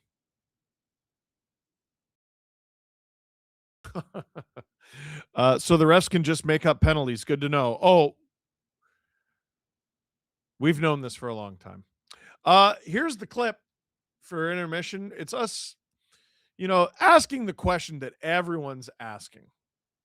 Everyone. Is McDavid a bad captain? Now, the second thing at Edmonton that I never thought I would see, that I think you got to be stark raving mad to write, comes out of the Edmonton Journal. Surprise, surprise. And it's by a fellow named Jerry Modeljong. And the quote, or sorry, and I hope Modeljong, I hope I got his name right. The headline is, McDavid is everything to the Edmonton Oilers, except a good captain. What? Now, I'm going to jump in and grab pieces. It's a long opinion piece, so I can't read the whole damn thing to you. But did he write it from Toronto? McDavid is someone who leads by example more than his words. It's why any number of his highlight reel goals are infinitely more memorable than any interviews he's ever given. But there are two problems with that. One, the on-ice example he sets is simply unachievable for any of his other teammates. Unless McDavid's streaking into the enemy zone, carrying the puck, and charging through 4 defenders by himself to score coast to coast, he has to dumb it down for his line mates at least a little. And that can be a point of frustration, to the point where he says things in his latest year-end press conference, like everybody's just got to care, implying the obvious skill gap isn't the only difference on the Oilers roster, which brings up the second point. The only time McDavid says something memorable is when it's when his team is doing poorly. He's always cautious to include himself in the criticism, of course, and he will never come out and say anything demeaning about anyone individually. He's always been a good player, team player in that regard. He's just not cut out to be the one leading the way. His body language, one look at his body language will instantly betray how he feels when things are really, whether things are really going, whether it's a bad slump on the bench following a bad goal, the 1,000-yard stare belaying his difficulty processing a frustrating loss, or the mumbling softly at a mic during post-game scrums. McDavid subtly wears it on his sleeve. I think it's way harder to play in Edmonton than Toronto. Way harder. I'm shocked anybody wrote this. I'm shocked anyone thinks this. I'm shocked. It's in the Edmonton Journal. I don't respect it. It's awful. Fair enough. It makes people worse. As a rag. It's fish wrap. That's a crazy thing to say after he signs the 2 times $12.5 million deal to kick off the season. It's not without some points, right? But here's what I'll say about leadership. People are way too obsessed with the C. They're way too, and that goes for Austin. That goes for any captain in Crosby, McKinnon, any market. Crosby's had guys around him. McKinnon has guys around him and also is not captain, which I keep forgetting because it's Landeskog, right? Mm-hmm. They haven't won the cup since Landeskog left. And the closest they've been to getting it back is while he's back. That's kind of interesting. But you need to be surrounded by guys. Gretzky, who I don't think anyone in Edmonton ever retires, anyone who's ever covered the Oilers, because half of these guys are like, I remember the Oilers. And I'm like, yo, that guy was traded the year I was born, and I'm 38. What do you mean you were an adult in person professionally covering the Oilers when Gretzky was there? Holy shit. Mm-hmm. Nobody retires. Nobody retires. What do you... that's crazy to me. He was surrounded by guys. I was told in 2010 at the Olympics, I had the silly opportunity. I got so many opportunities when I was younger, and I just wish I was older when I got them because I would have done more with them. But I got to interview Yvan Cournoyer and Serge Savard at the same time. Cool. For like 20 minutes. It was insane. And they were like, well, we had like 14 captains. I'm paraphrasing them, but they did. He actually mentions the late 70s Canadiens in it, that Guy Lafleur had a lot of people around him that were good leaders. Okay. He had a lot of people around him, which means he was bad at being captain or something. What? Like, McDavid's got Leon, and those two are thick as thieves for a reason. Who outside of the two of them is leading the charge? There are guys who I think can do it. Guys who I want on my team. Like, I think about a Zach Hyman. Who else is really doing their job in terms of leadership? Like, is Bouchard rallying the guys? Come on, we got to play better defense. Is Darnell Nurse doing that on the back end? He seems like he's more vocal. Seems like he's more vocal, and then he goes out there and he is not very good, not worth his contract, right? Who else up front? Like, Nuge has been there for an eternity. Is it Nuge? Adam Henrique's been in the league for God knows how many years. Like, Ekholm. I could see that. But like, even if you have 3 or 4 guys, it's not enough. Not at the tippy top. Not for a team that has the expectation that the Oilers do. And you're going to, we always get this whenever we talk about another team. Oh, what about the Leafs? What, the team that loses all the time? Yeah, case in point. We know this better than you. Yeah. We know this. Oh, that's Rich coming from... I don't work for the team. I'm well aware that they suck. And they have very similar issues, except they don't have Connor. Ugh. Yeah, I don't get that. Jesse, argument. what do you think? I don't get that argument at all. I haven't read the article. I've only heard what you've read here, and I've never heard of this person. They sound like a lunatic. If you're questioning whether McDavid is a good captain or not, you're starting from a wrong standpoint. There are 800 and something NHL players.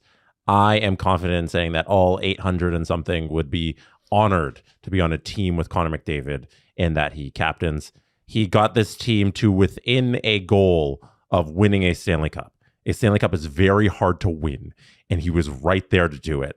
I think there's enough resume with his Hart trophies and everything he's accomplished in this league that he is a good player, and a lot of players respect him, and he's a good captain. And whether or not you take his media snippets and you think he's soft-spoken to the media or not does not result in a good player wearing a C or whatever he thinks this is. In the locker room, I'm sure everybody listens when McDavid is yelling, and we've seen him yell in the Amazon doc. He seems like he's very vocal behind the scenes, and also you have no idea.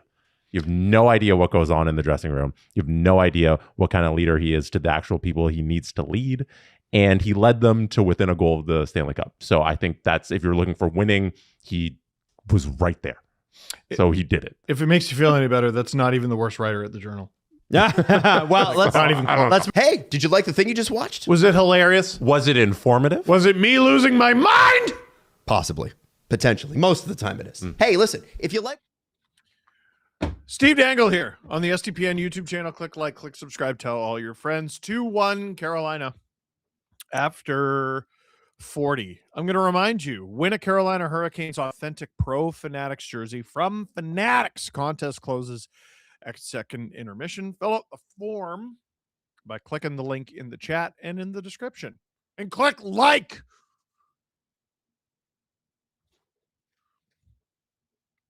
Who is the hardest to impersonate? As I said, mine's Gollum. I think it becomes from so far back in the throat. I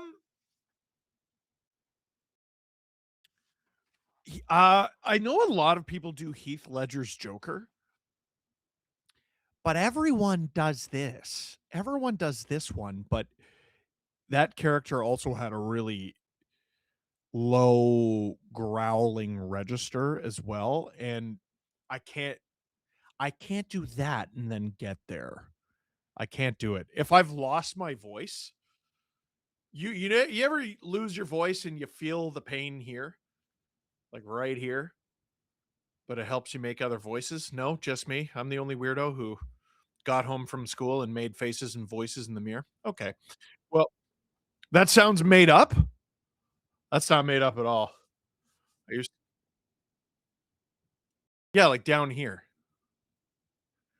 Well, okay, a pain in your chest from losing your voice. Obviously, losing your voice is here, but like, if you lose your voice because you're sick, you feel it down here.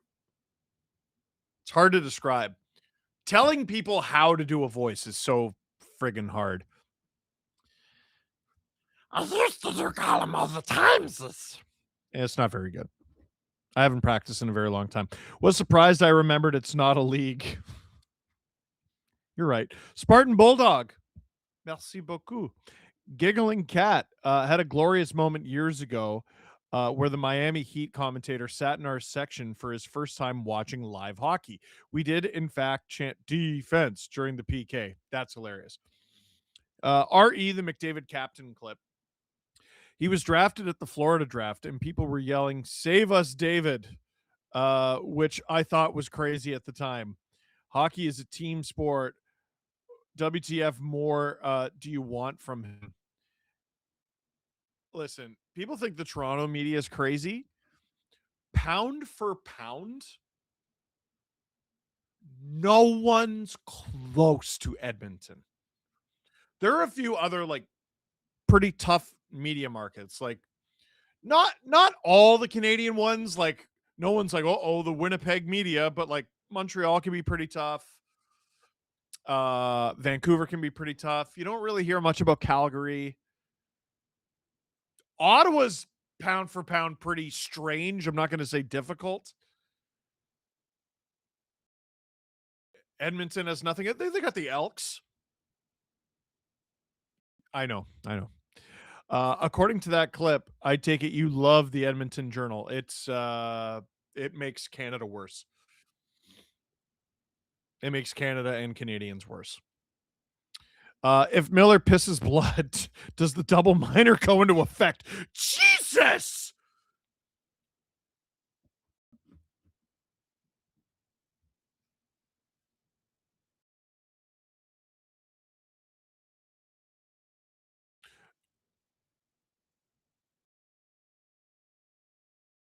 I'm not even reacting to that. I'm reacting to Drew just being an animal. Drew, like, hippie nerd says, "Yo, anniversary out here." Anniversary of what? May 23rd. So I'm trying to think. So this isn't when the Leafs lost Game 7 to Montreal. That was later in the month. Is this when the Leafs lost? No, they weren't alive this late in the season. Oh, maybe they were. Maybe they were. Leafs Game 7, Florida. Nope. May 18th.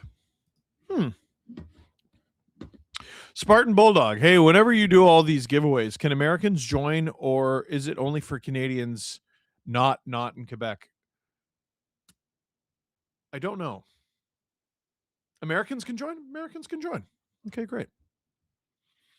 Steve.exe stopped working for a moment. Oh, Hippie's been a member for a year. Oh, it's an anniversary. I'm a dumbass. Sorry. It's a minor penalty. He was making a cup check. Hey, reminder. I'm going to be doing videos after every Stanley Cup final game. Yeah, I'm going to wear my Marner jersey, Drew. I don't have one, but I'm going to buy one. Going to make a video for every Stanley Cup final game, and it's going to be called Cup Check.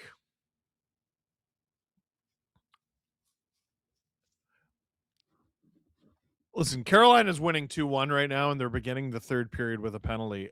They should lose their minds if they lose this game, because that call is made up.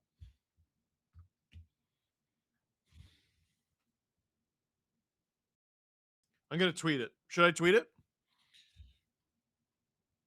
No, I'm not. You know what I got to remind myself of sometimes? Because Twitter's bad. It's so bad. I don't have to tweet. Like, I'm not obligated to. I'm talking into a microphone and a camera right now. I don't need Twitter to get my opinion out there. Like, what am I doing? What am I doing? Bat flips and birdie putts. All Canadian markets can be tough sometimes. Obviously, hockey is what we do. You don't want the smoke occasionally, then buzz off down south and play on a team where you're the fourth most popular sport. I just want to know how hockey players would survive playing literally everything else. You know what I mean? Doug Leaf fan. I'm 57 tomorrow. Can I get a shout out? Shout out to you, Doug Leaf fan.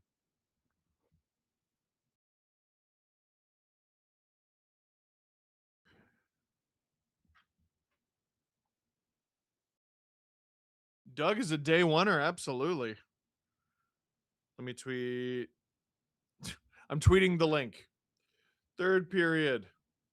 This, I'm allowed to tweet this. This is fine. I also posted on Blue Sky and Threads. Drew asked if Carolina Hurricanes testicles got hit more than Freddie Anderson in that period. And you know what? It's a good question, man. It's thank you for that. We're 20 seconds into this power play. Shane Gostisbehere shot. That goes wide of the net. New hook. Cannot clear. Balls.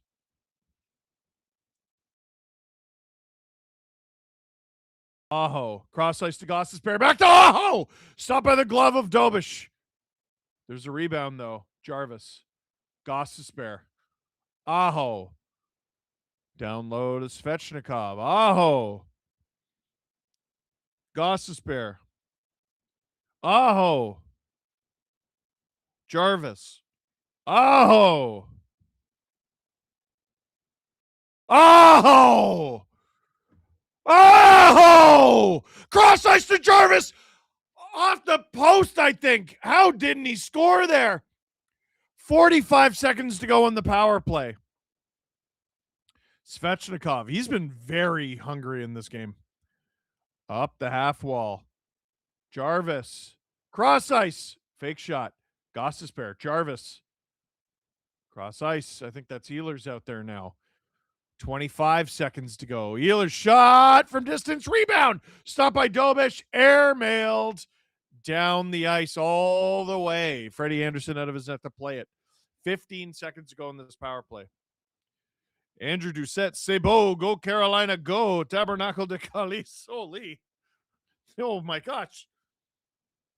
Cover your Quebecois ears. Dump down the ice. The Habs kill this one off. But here comes Stankoven. Now it's Danault advancing. The Habs advance 3-on-2. Anderson. Down low. It's behind the net, but no one gets to it except for Logan Stankoven, who starts the breakout. Flipped into the Habs zone. Dobson. Hurricanes have it now. Slavin gains center and dumps it. Shot attempts are 45-19, says the broadcast. Holy cow. Hurricanes behind the net. They throw it in front. It's Slavin again. Jordan Staal. Drafted in 2006, I think. Down the ice. Suzuki. Or was it 2007? I think it was 06. Suzuki. Protecting it from Jordan Staal. Hands it off to Struble. Struble drives. Struble. Into the opposite corner. No, it's whacked down by Caulfield. Slavkovsky with it now. Habs looking for the tying goal here. Slavkovsky centers it. No one can get a shot off, and the Hurricanes get out. This is going to be a race for it. Robinson versus Struble. Struble will earn that icing for Le Canadien de Montréal. Sedin Magic. Remember when you were too scared to say balls on stream because of YouTube restrictions? Yeah. I'm going to say balls now. Balls! Finally got a copy of your book in Australia. That's how long it took to ship. Your content has helped me a lot after losing my dad in November and an awful Leafs season. Well, I hope you enjoy it. And another Aussie in the stream, Luke, sent me a bunch of Aussie treats. Looking forward to sampling them. Can't say I've had many Aussie treats, Jarvis is pressured. Habs have to re-rack here. 4 minutes gone in the third period. The Habs still have 5 shots on goal. That's it. Aho. Nope. Sorry, Svechnikov. Jarvis. Gostisbehere. That's high and off target. Walking the line now. Gostisbehere. Behind the net. Aho. Aho. Shot. Stopped by Dobish. There's a rebound, though. Cleared. Nikishin being chased by Oliver Kapanen. 23 total shots in this game. Carrier. Gooley. Here come the Habs with speed. It's Newhook. Newhook. Fans in the shot. Miller is out there. Habs lose the zone. Gooley. 5 minutes gone here in the third. Over under 10 shots for the Habs. What do you have? Under, if we're doing the math. Evans. Stapled to the boards by Walker. Centers it, though. Carrier catches up to it. Passes to Gooley. That's off target. Carrier. Gooley. Shot. That's wide. Rebound. Oh, shot. Stop by Freddie. Oh, that's a tricky one. 14:28 to go in the third. That's 6. Hi, Steve. Just wanted to say thank you for all you do because I don't really get to be passionate about hockey with anyone IRL. Well, you do here, my friend. You do here. For the poll, no, but they'll win. What's the poll? Freddie Chance in Carolina. Adam Wild in shambles. Sonic is my brawler. I forgot to send you extra money for your silence. What? But also sorry for making your job difficult at the start of the game. Hashtag stole that car and bike. God, that was funny, man. Poll, will the Habs hit 10 shots? Oh, thank you, Robert. No. I vote no. Here's Josh Anderson. He's got Texier with him. Can't get the pass through. Ooh, that's a nice two-handed hack there from Dano. No call. Cross ice for Josh Anderson again. You should maybe look into playing Anderson a little bit more. He's been all around it tonight. Jankowski dumps it. Lane Hudson has it in his own end. Caulfield. Stolen. Hurricanes getting to work here on offense. But Slav gets it back. The Habs are having a real hard time breaking out with speed. The forecheck of the Hurricanes is exhausting. Completely different game here in game 2. Completely different.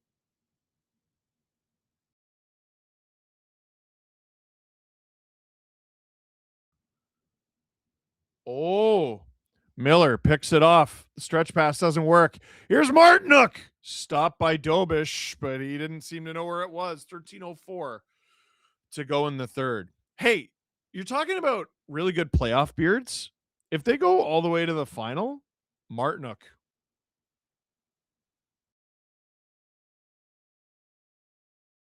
Big stop from Dobish. Still a 2-1 Hurricanes lead. Steve Dangle here at the STPN YouTube channel.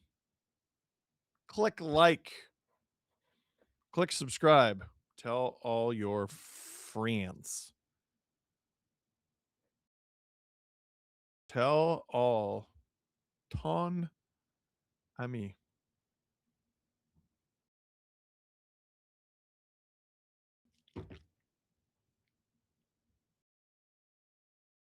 Jarvis has a decent playoff beard.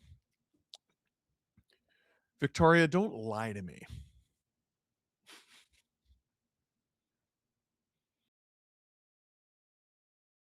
Maybe if he didn't have Nerds gummy clusters while on the turlet, he would have a better beard.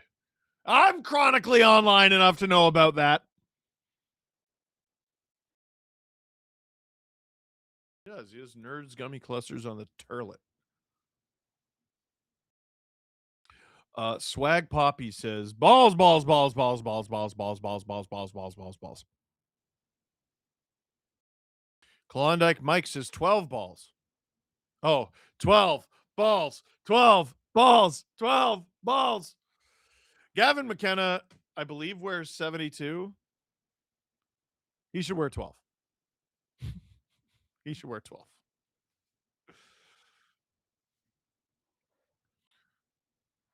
You've never sat on a turlet before? Well.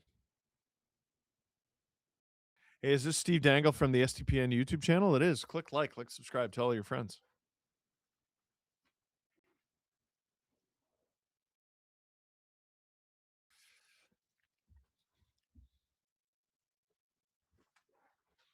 $13:04 to go in the third. Hurricanes holding on to a 2-1 lead here. Steve Dangle on the SCPN YouTube channel. Click like, click subscribe, tell all your friends. Face off in the Montreal zone. Carolina wins it. Shot. Nikishin off target. Oh, wide open net. Whoa! Did he stop that? Or was that off the side of the net? That must have hit the side of the net. We'll find out in a moment. That's the save of the playoffs if it didn't. Oh my gosh, how aren't the Hurricanes up 3-1? Jarvis can't get through Carrier there. Evans. Over to Gooley. Over to Carrier. That's crazy.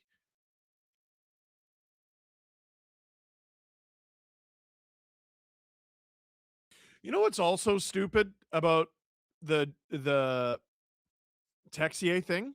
He's going to get fined. And they're going to have to make the fine for slashing. Anderson gloves it, and it'll be an ozone draw for the Habs. They're going to make it a fine for slashing, so they're going to have to double down on the lie. It's not a slashing penalty. It's a spear. They called it a slash. And then he's going to get fined for it because they fine you when you spear someone in the balls. But they're going to say, Texier has been fined for slashing. He did not slash him. He speared him. They're not showing a replay, which leads me to think this hit the side of the net. Hudson. Lane Hudson behind the Hurricanes' net. Can't center it. Gets it back. Oh, he had a chance there, and that goes out of play. 11:55 to go in the third. As a Canucks and Habs fan, don't talk about the 12 ball. 12 balls. 12 balls. 12 balls. 12 balls. 12. You're right. I get to play beer league tomorrow. I'm so happy. Ozone draw for the Habs. Hurricanes win that one. They're winning some big faceoffs here.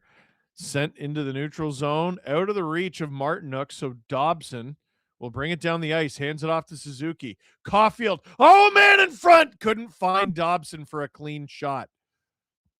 TNT showed the replay. Yes, indeed, the side of the net, says Giggling Cat. Thank you. Shot from Suzuki, stopped by Anderson. We'll get another faceoff. SL Thompson. Hey, Steve, I saw a stat that humans eat more bananas than monkeys. I believe it. I had 4 bananas this weekend, but ate no monkeys. Shut up. Given Robidaw wore 12, maybe not lucky for McKenna. Fair. Was it a spear or a cowbell? There is a difference. Yeah, but according to... I think it was a spear, but also... it shouldn't matter. How's the thumb? Anderson with another glove save. That's shot number 8. I'm going to be honest. I think I broke it. It's either a bone bruise or a fracture. Like, it's not a huge break, but this is not a sprain. There's pain there. It's really sensitive here. I'll go to the doctor. Oh, battle there with Carrier and Doc. Hurricanes have it. Up the ice, it's Jankowski. Fights to keep it alive. Doc plays it back. I believe we have the biggest balls of them all, says Andrew Doucette. Bull Duke to a streaking Matheson. Oh, that doesn't go as planned. And now here come the Hurricanes. Here comes Robinson. Robinson! That shot is off target and now to play. 10:52 to go in the third.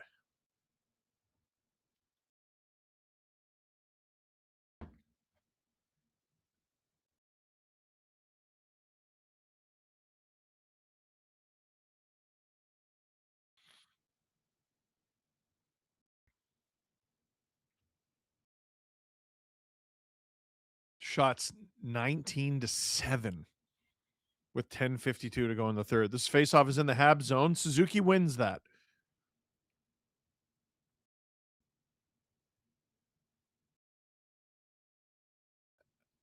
Demidov. Whoa! Funny bounce off the end boards. Anderson covers it up. Demidov gives him a little snow. And Miller didn't like that very much. You say Hudson. I'm not sure which one.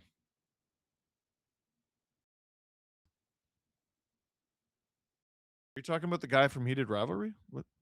Cop showed up at my door last night, said my dog was chasing a kid on his bike. I closed the door, thought it was a prank. My dog doesn't have a bike. You guys are my people. Steve, did you have broccoli today?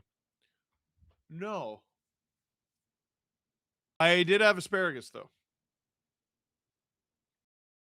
I love the fact Steve's streams in chat are more unhinged than Adam's. Hey.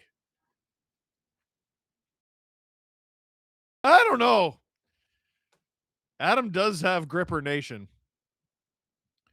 Anderson is stripped in his own end. Oh, Blake. Oh, he just choked on that play. You got a wide open one-timer. What are you doing? He just overthought that. Habs can't get out, though. Jackson Blake. Chance of redemption here. Hands it off. Stankoven. That pass is blocked. Stankoven. Shot! Where is it? Off target. Hall. These guys are not playing nearly as much as I expected. Texier stick snapped. He could have had a break, but he had no stick. Did someone steal the dog's bike? They must have. Everyone getting a change in. Goss to spare. Remember furry Pokemon. I did, and now, or I forgot, and now I remember them, and I'm mad. Thanks. New hook. Svechnikov all over him. Matheson. Demidov. Over to New Hook. You need a goal. The Habs have gone to New Hook plenty. That shot goes off the glass. New Hook keeps it alive to Demidov. Evans. Struble wants it. Struble gets it. Struble. No one knows where the puck is. I've never seen that. Oh, it got stuck in Svechnikov's sock. It got stuck in his skate and sock. Everyone in the building just realized what happened. I don't think I've ever seen that. As we go to commercial break, 8:58 to go in the third. Steve Dangle here on the SDPN YouTube channel. Click like. Click subscribe. Tell your friends. Here's the real question. What the dog doing? Ask Hawks. What the dog doing?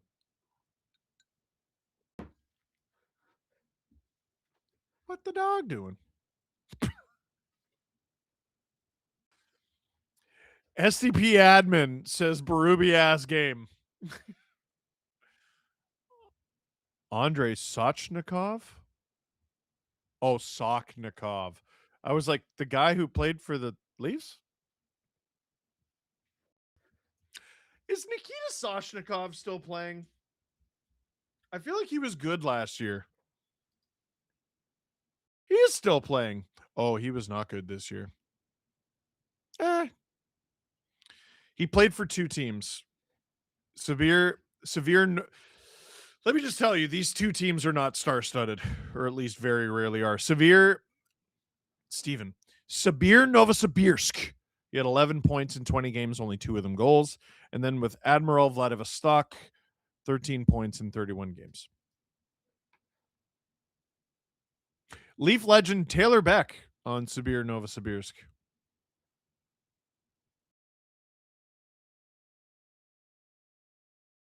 And Andy Andrioff, Pickering zone.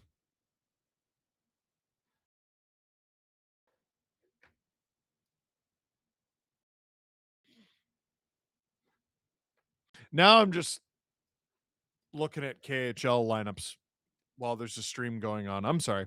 Helped a guy steal a car last night, but then somebody stole my dog's bike. That's karma, I guess. I love you guys.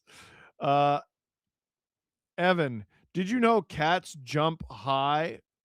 Cats can jump as high as a house. This is due to their powerful mind's legs and that houses can't jump. I think the YouTube chat goblins got you, but I get your joke. Here come the Hurricanes. They stay on side. Martinook can't find Ehlers. He was streaking in. 8:40 to go in the third. Habs down a goal. Shots are 20-7 for Carolina. Oh, Martinook puts that just off target. Not by much.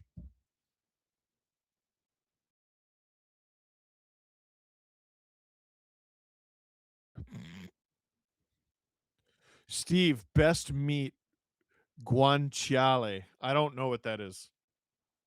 Should I? It sounds Italian. And I'm afraid to Google it. Hudson just waiting behind the net. Jankowski there, chirping him. Dobis chirping right back. Here come the Habs. Demidov through the neutral zone. Fakes the pass and dumps it. Oh, never mind. That was a fake shot. He shot it, and Freddie had to stop. Demidov regains it in his own zone. Fans on it.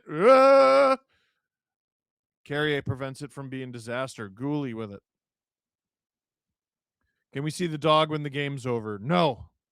I'm letting him sleep. Puck is out of play. 7:31 to go in the third.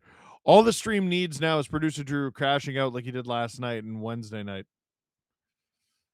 I wouldn't do that to the man.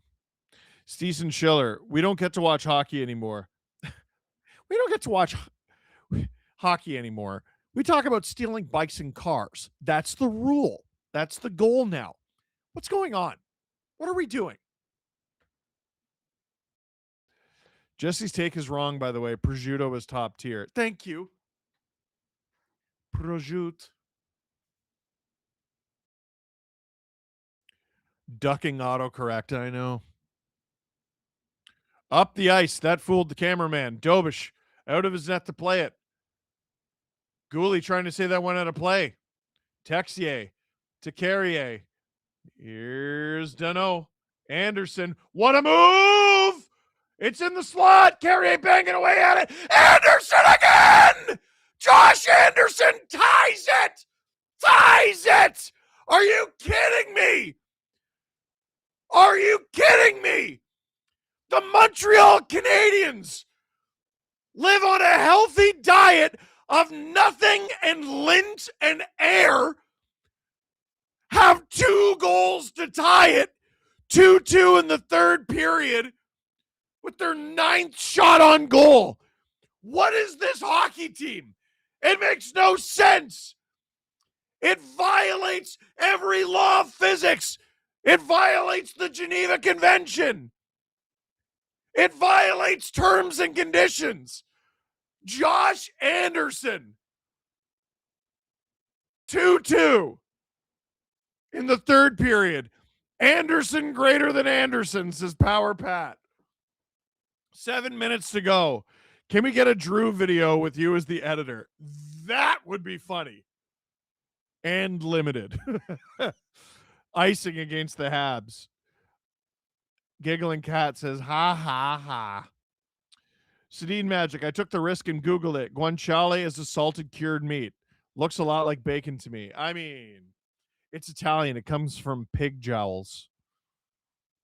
I mean, that just sounds like every cured meat. I'll try it. Josh does the right thing and rides the bomb to hell. Daniel, what? I thought Anderson only scored on the Leafs. He scores on former Leafs as well. That was quick. Chatfield is stripped. Whoop. Matheson handling it like a grenade. Here's Suzuki through the neutral zone. Matheson shot. Can you imagine? Matheson holds the zone temporarily. Caulfield gives it up on purpose. Habs playing with it right now. Anderson on Anderson violence. Such a shame. I believe it's called the Geneva checklist. Oh. Whoa! Here comes Taylor Hall with the interception shot. That's stopped by Dobish. Matheson. Around to Dobson. Habs, again, just flipping it around here. Dobson up the ice. Doc, Bolduc, and Kapanen are out there. Bolduc can't get it around to Doc. Here come the Hurricanes. Turned away at the blue line. Jackson Blake is hit. Miller. Bit of a precarious pass there. And it doesn't go as planned. Battle at the Hurricanes blue line. That puck goes out of play. You know what 2-2 sounds like? Choo-choo! I told you they'll win with so few goals. Choo-choo! You guys are loving this, eh? Hey, Steve, did Max get back to you guys yet explaining his hatred of Wuthering Heights? I need to see the Max Jesse debate. He has not. Francois Labelle gifted 5 SDPN memberships. Merci beaucoup. Why get many shot when few shot win game? I don't know. There can be only one Anderson, and Pete says, Mr. Anderson. I can't believe it's 2-2. I wonder how Anders Lee feels about his sons fighting. That's fan base stuff that I just I don't get. I don't know what you're talking about. Oh. Drew, you know what's crazy? Tonight's the night. Yeah, tonight's the deep overtime. I'm calling it right now. Tonight's the night. Guanciale for the carbonara.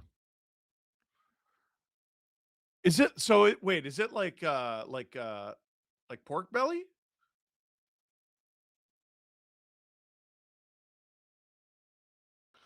Was confident with the win under 9 shots, but now 10 shots. It can go either way. Go Habs, go. That's funny. Josh Anderson has the same goals as the 21 run, 5. He also had a 2-goal game in that one. If I'm not mistaken, goal 4 and 5 came in the same game, just like tonight. Pork cheek. Thank you. Anderson and Anderson are sons of Anders. Oh.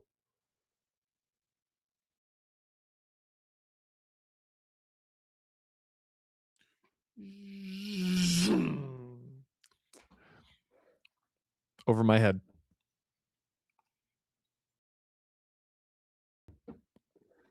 Face off outside the Carolina zone.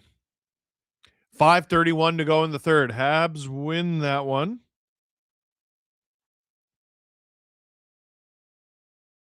I think, they're going to call that a high stick, so we'll get another face off with 5:24 to go in the third. Shots 22-10 for Carolina. Score 2-2.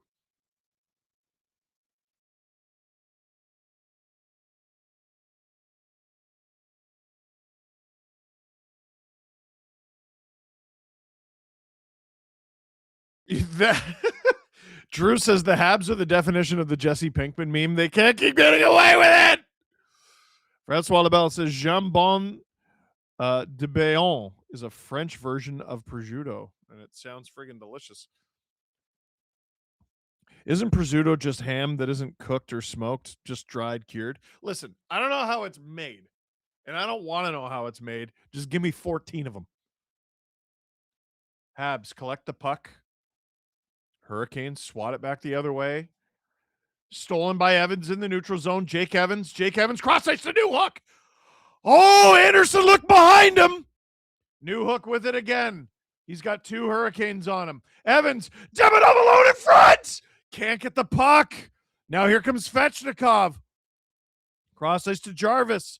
Flips that at the side of the net. Dobson crashes into Matheson there. Around to Matheson now. 4:25 to go in the third. Did you make sure you don't fall 15 seconds short of 7 hours? Oh! Slavin in front. Where is it? It's back in the corner. Slavin battling for it with Dobson. Jackson Blake in there. There's 2 number 53s in there. What is this world? There's a 74. There's an 85. What's going on? Jordan Stahl wide of the nets. He had a good chance there with 4 minutes left in the third. Down the ice. No, it's not. Yes, it is. It's in the neutral zone now. Does anyone here use a spoon to eat spaghetti? If you do, you're a fake Italian, not judging, by the way. Is that not how you're supposed to? I grew up not using a spoon, but I use it sometimes. You also got to remember, I grew up in a Mungino house, which is a Munja cake and Gino house. So the usual rules did not apply. Caulfield hands it off to Slav. Drew challenges that because they had spaghetti spoons at his Nona's house. Struble on. That's blocked. Italians are constantly at war with each other over how to eat their own food. 3 minutes to go in the third period. Freak says, I am down with that. Oh my God. I don't know where it went. I am down with that. Love me some fresh venison too. Bench Josh after this. Uses 1 good game played per series. Guanciale is what you're supposed to use for carbonara. The 2026 Habs remind me of the 2017 Sens run. They keep winning despite regularly being the second best team on the ice. And they have an elite defenseman. Spoon is for little pieces left over after the fork. No, it's for spinning. Anyway. Could be both. On! Stop by Dobish. Swatted away. It's in the corner. Battle there. Martinook and Carrier. Martinook. To the point, it's Chatfield. Chatfield. That's blocked and out of play. 2:06 to go in the third. Denise says, I saw a video. They take kitties and turn them into rock bands during their biggest hits. Parody, of course. This was Meow Jovi with It's My 9 Lives. It's too friggin' cute and hysterical. Check it out. I will, Denise. That sounds delightful. Okay, Steve, best cheese. I'm a provolone guy. Oh, I do like mozzarella. As a man of culture, I eat all food, including spaghetti and cereal with chopsticks. What the bat flips and birdie putts. I was listening to some older VIPs today for fun and got to re-listen to your perfect retelling of the Stone Cold Bret Hart match. Cinema. Thank you. And now here we are. I'm all caught up finally. We're in the final minutes of the third period, but perhaps not the final minutes of this game. 2-2. Texier shot, rides up a stick and out of play. 1:58 to go in the third. Carolina camera guy has puck confusion world record. Dude, it's crazy. Jankowski versus Deneau. And it's a scrum draw. Hurricanes clear the zone. Ooh, Hudson's hit pretty hard there by Carrier. Up the ice. Texier. Hudson can't get it deep. Here comes Carrier. William Carrier, that is. Shot from Robinson off the side of the net. 90 seconds remaining in the third period. They center it. That goes through the blue paint. I'm glad you can get with mozzarella. Jankowski. Robinson. Robinson to the point. Fired on. I don't know if that made it all the way through. Hurricanes have it in the neutral zone as both teams get a partial change in. Dobich out of his net to play the puck. He does not know where it is. Now he does. Dobson. Evans. Finds Carrier. Dumped. Anderson's going to play it. Evans pins it. Gets around, though. Ehlers. He falls down. Newhook. Hard around. Takes a funny hop on the boards. Hurricanes cannot clear. That's Demidov there with the good read. This kid's going to be special. He's not there yet, but I really like the way he plays hockey. Demidov. That's on Slavin too. Evans. Demidov. Back to the point. Shot. That's blocked. Carrier can't hold the zone. 20 seconds to go in the third period. Demidov, what a pass to Evans. Evans. Shot. That's blocked. Final seconds of the third period here. It's looking like overtime. Keandre Miller off the glass. Matheson can't hold the line. Oh, very nearly too many men. Habs stopped the odd man rush. Suzuki. He doesn't know how much time is left. He's hit. There's no shot. And folks, game 2, despite the odds, is heading to overtime. Steve Dangle here on the SDPN YouTube channel. Click like, click subscribe, tell all your friends. Freak. You're driving me nuts here. Frying mozzarella and dipping it in marinara. I can't have any of that right now, and it's hurting my heart. Italian, to clean your sauce on your plate, you use bread. We call that la scarpetta. I do that. I do that without being taught. That's not true. I think my mom taught me. And people wonder why Habs fans yell, shoot. Can we get a big deal? Hurry up and shoot that thing, Demidov. Go, Habs, go, says BK. Well, Drew. Ahoskova says, overtime, time to double shift New Hook. Yeah, honestly, it's not a bad idea.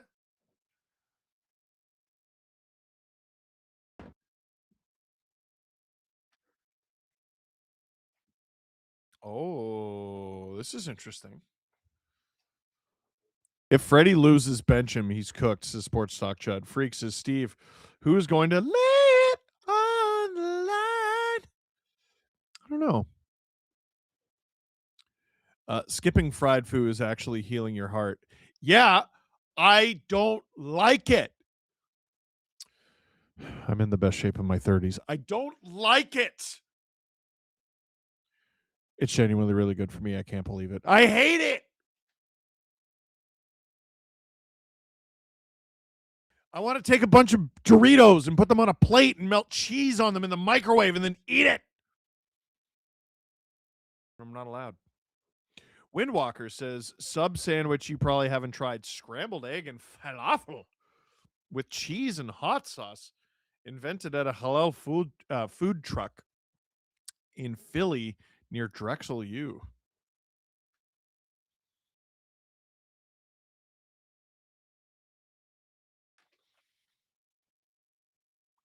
Try it. Try it. Overtime pick Suzuki for Habs, Blake for the Hurricanes. Ooh.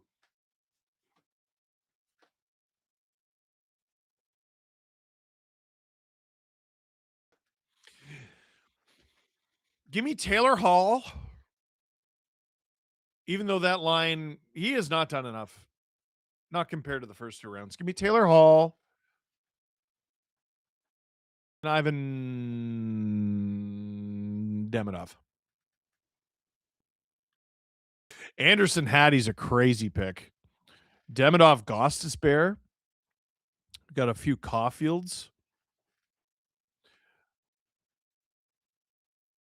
What about bacon, Steve? Is this diet approved? I could get away with it. But I could get away with it.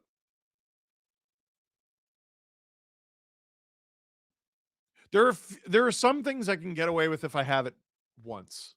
You know what I mean? What's the outcome if Canes get swept? Carrier scores. That tells me nothing. Oh, who won the draw? Do we know? Rob sent it to us? Did I miss it? Drew's going to send it to me. Texier and Chatfield. Newhook and Stankoven. P-Mel bacon sandwich time. Oh, you mother. Winner of our Carolina Hurricanes jersey, courtesy of Fanatics, Colin Bradbury. If your name's Colin Bradbury, you won. If your name's not Colin Bradbury, you friggin' stink.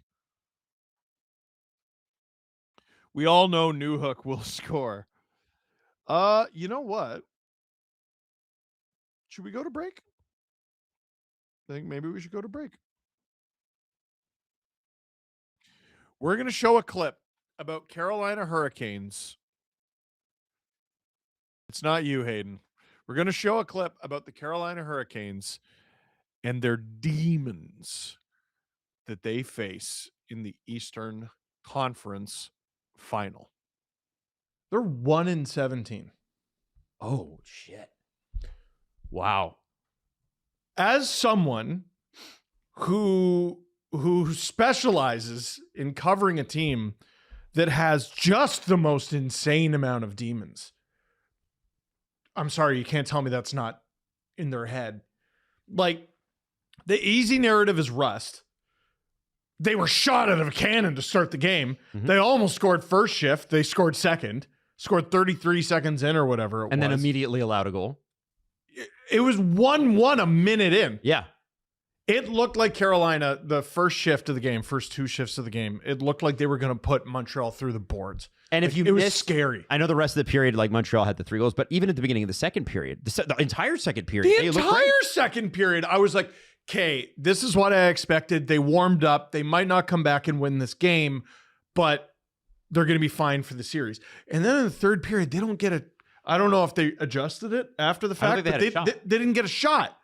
They did. They had 2 shots at the end in the third period. That's still ass. They were losing big. Like the shots were 6-2. Why don't you hit double digits? The worst period of Leafs playoffs in Leafs playoffs history, at least this is what they used to call it, was Leafs versus New Jersey in like 2003 or something like that, or 2002. And they had 6 shots. They had 6 shots. Yeah. It's, dude, 1-17. This is the argument that I was trying to get into with the chat, and opinions were split. I think if you gave this year's Vancouver Canucks 18 cracks at winning a playoff game, they win more than 1. The NHL's too tight. 1-17? I think most teams could ice their AHL team and win more than 1. 1? I'm sorry, it's at least a little bit mental. That's insane. For context, they were swept by the Penguins in 2009 in the conference final. And then in 2019, they were swept by the Bruins. And then in 23, they were swept by the Panthers. And then in 25, they got 1 game against the Panthers. Adam was right. So there's your 1-18. That's crazy. That's absolute crazy town. And last night was devastating for lazy people everywhere. I said this for 2 shows. I was like, listen, the Hurricanes need to be great in game 1 because they've had a record-breaking amount of time off. And for everyone who loves time off, they need to be great.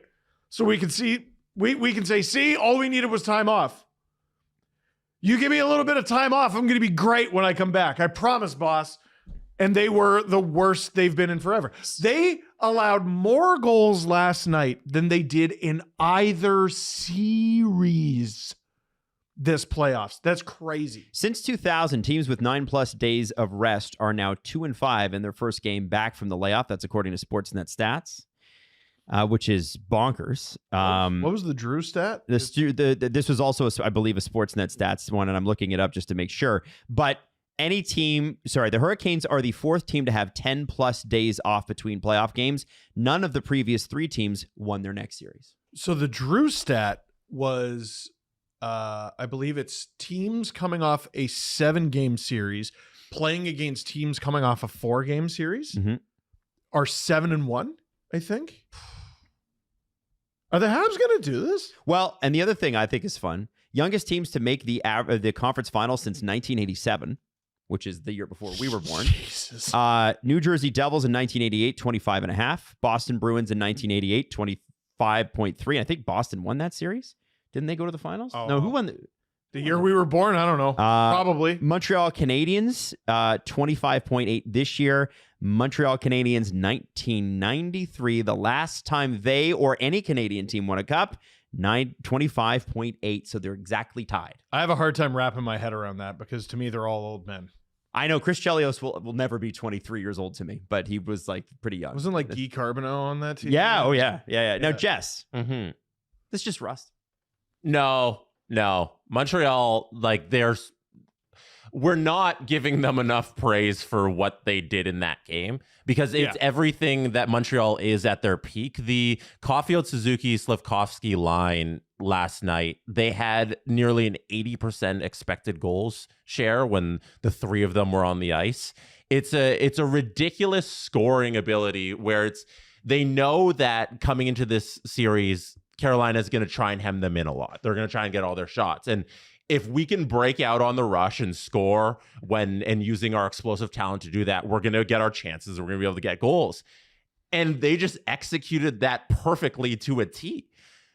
Carolina wasn't ready. They made a bunch of mistakes. Slavin was terrible. -3 in the first period, I think. He was? Yeah. Yeah, I know he finished the game -4. Oh, So my God. it's ridiculously awful from the best defenseman in the league. And they took advantage of that because they have the talent up and down their lineup to do it. Their back end and their ability to move the puck is nothing that Carolina has. We mentioned it in the preview. It's like that's where Montreal can truly take advantage of that. And a guy like Mike Matheson, I know he got burned on the first goal, but from there, excellent. Yeah. His skating is so underrated too. Lane Hudson, it can take advantage of this team, dance all over them. Like 3.5 minute shift last night, by the way. Yeah. Not on purpose, Not though. the best shift, but he still managed it. Yeah. And then like guys like Philip Deneau are going to shut it down and like, oh, there he is contributing offensively, which he's not tasked to do, but he's doing it. And when they're firing on all cylinders, they're as good as anybody in the league. And that's credit to Martin St. Louis, who had them ready to play. And Rob Brindamore didn't have his team ready to play with all that time off. And I don't know, like Montreal, I could easily see taking the series now. They might have allowed more goals in the first 3 minutes of a game than any other team in these playoffs. Montreal, yeah. Which is Maybe insane. besides that weird wild Avalanche game, game one. Remember? That was right, the 15 goal game. But even then, I still don't know if that happened that early. There's probably 6 goals in the first minute. Yeah, it was crazy. That was a crazy game. But I'm just looking at how it broke down. Obviously, Jarvis got the first goal. That line is so stacked.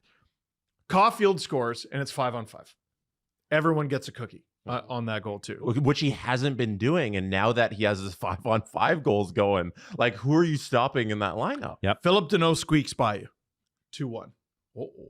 Freddie Anderson at the time. Like I'm gonna go step by step because every stat with the Carolina Hurricanes is more absurd than the last, good and bad.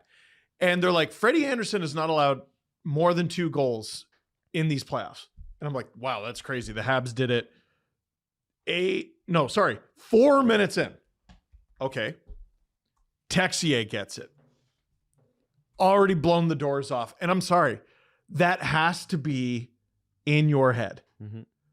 They haven't, like every hockey players always talk about and coaches always talk about adversity and dealing with adversity. No team remaining has dealt with more than the Montreal Canadiens, at least in these playoffs. At least when it comes to they've had their back against the wall, right? Like I talked about it last show. They've been pretty healthy, so that's been good. But 2 Game 7 scenarios, and you were outplayed in both Game 7s, right? You think about how embarrassing your season could have ended both times. You had 9 shots against Tampa. We carved them all summer for that, but they win. So who cares? You blow a 2-0 lead in Game 7 against Buffalo. We carve you all summer for that. You win. Who cares? And then you have Carolina, who forget not losing games. They haven't allowed goals. Like the Texier one goes in. There was a feeling of, oh, this game's over. They might not get back in this one. Demidov, 3 minutes later, the most snake-bitten player in the league, who's now all of a sudden got 3 in pretty short order. It might even be in 3 straight games, or 3 out of his last 4. What don't you like about the Montreal Canadiens right now? Mm-hmm. And this whole time, you haven't even mentioned Dobish has been fantastic. Well, he's Yeah. the free space. And I think the Tampa game and the Buffalo game sevens, they've given this team a certain level of confidence where the way Carolina plays is like how their opponents played in those game sevens. And they knew that they can weather those storms and come out of it. Even though they're outplayed and outshot, they can do enough to win these games. And that's how they got to play this entire series. And they started off playing it just like that, and they're fine. Carolina could easily right the ship in game 2 and win the series in 5. Totally. They could. It's a long series. It's game 1. Yeah. But game 1's overreaction season. It is. And, well, hey, Steve Dangle here on the SDPN YouTube channel. Click like, click subscribe. Tell all your friends. If I seem caught off guard by the fact that we're back, it's because I am. Because Drew and I were in the middle of a very riveting conversation about movie theater nacho cheese and how much we like it. It's so damn good. I'm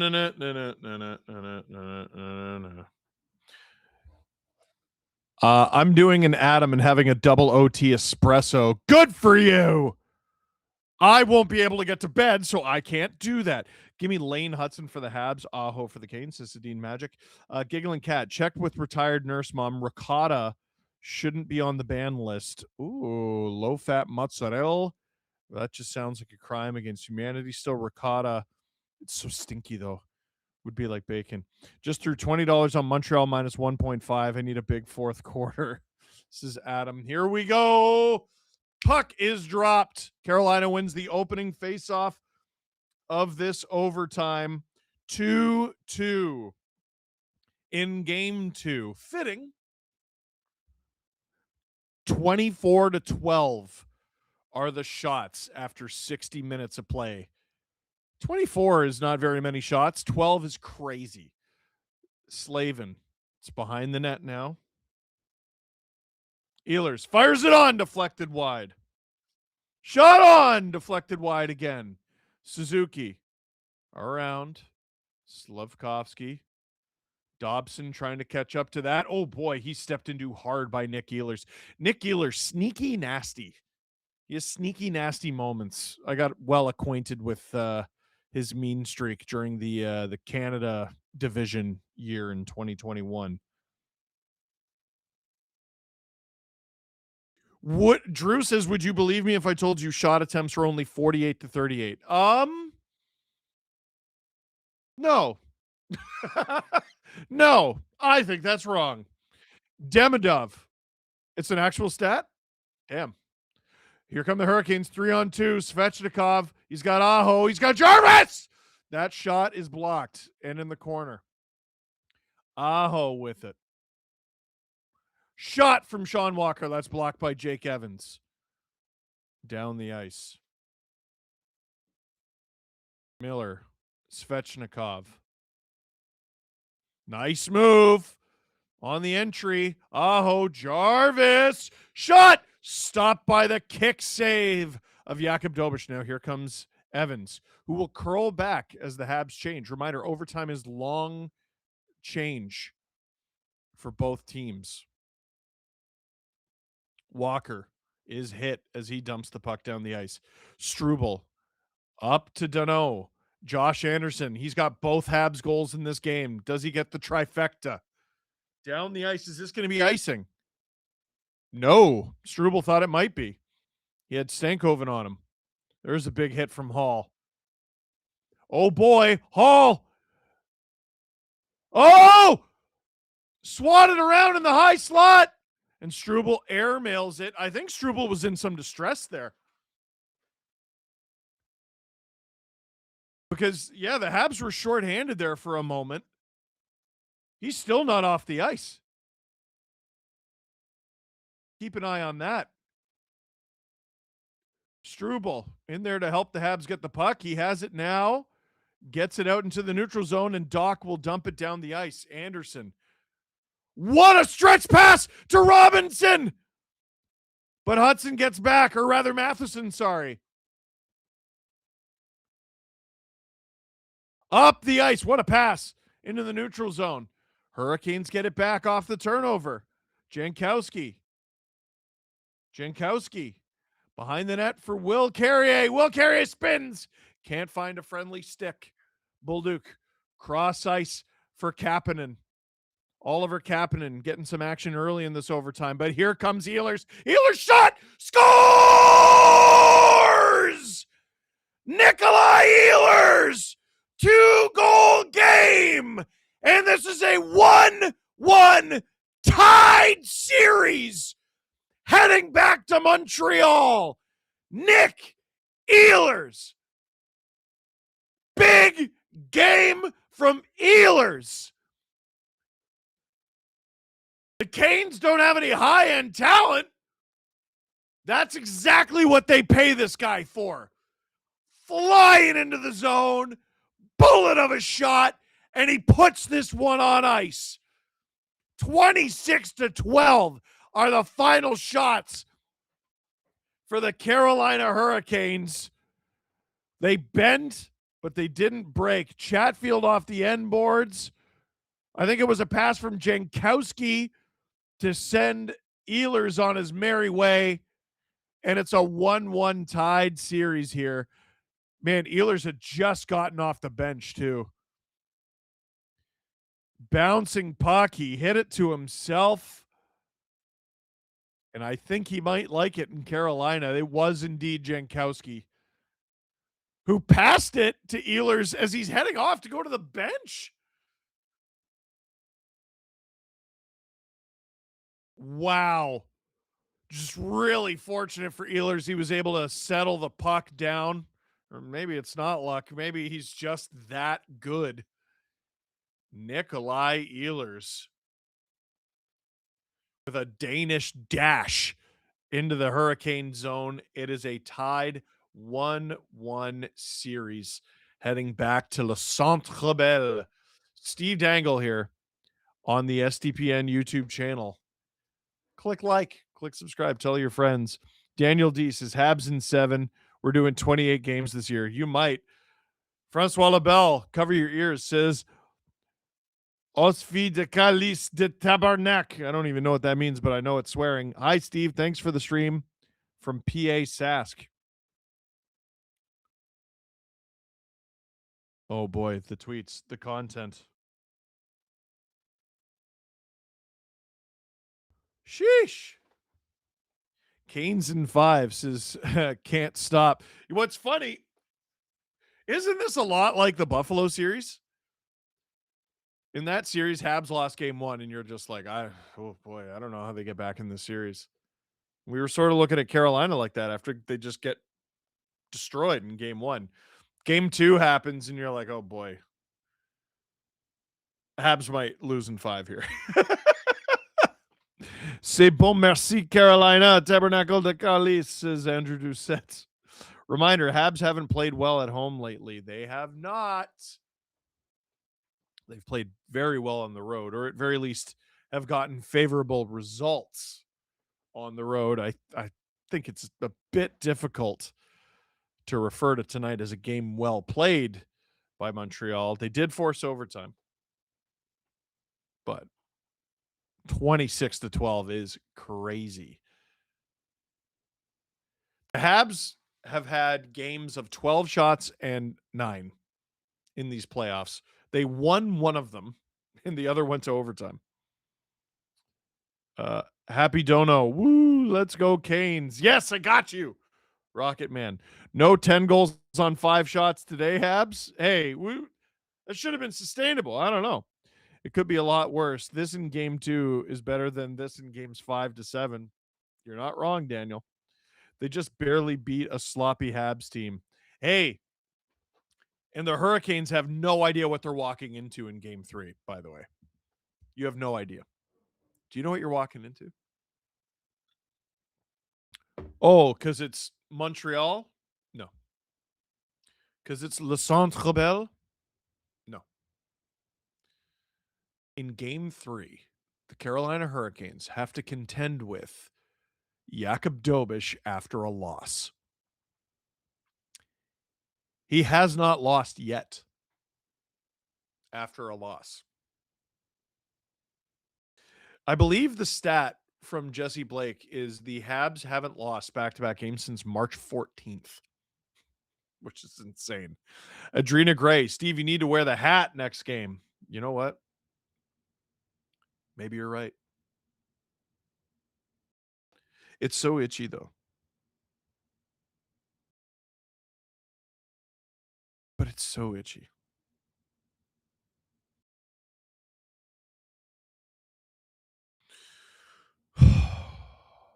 We need to ask a very important question. We need a poll.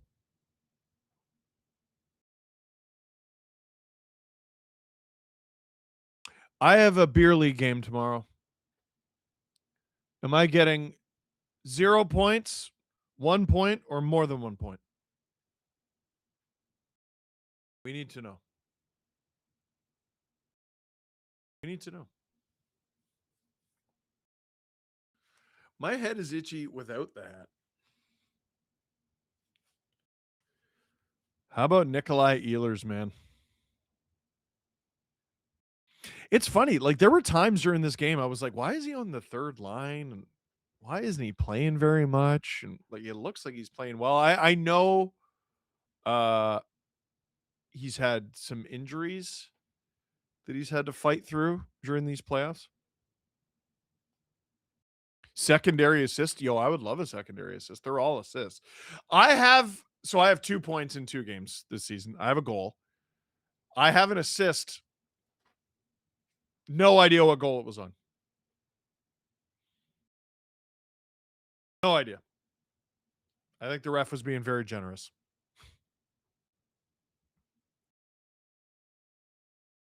Man. What a game. You know what's going to happen, right? Drew, is Vegas going to sweep Colorado? It's possible, right? If Makar comes back, I just don't think it's happening. But if he doesn't, it's possible. If he doesn't come back, they're going down 3-0, says Drew.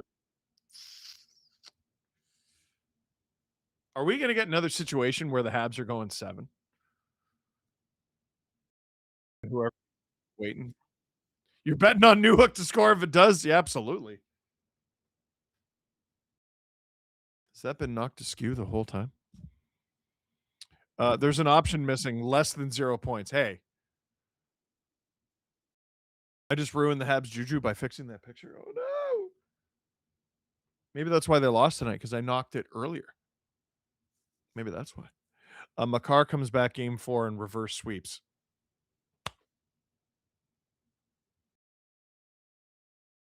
What's that meme where, please God, let this happen. It would be so funny. Please God, let this happen. It would be so funny. I don't think it's going to happen, but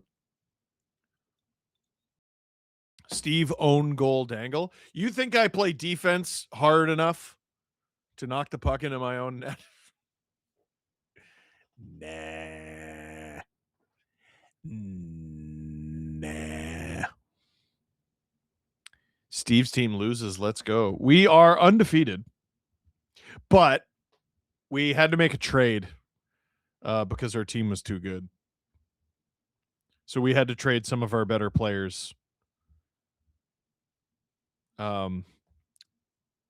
Weirdly, I was not traded.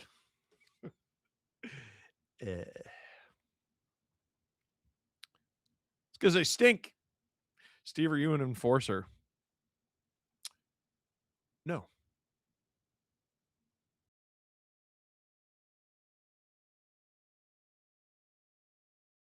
My body hurts.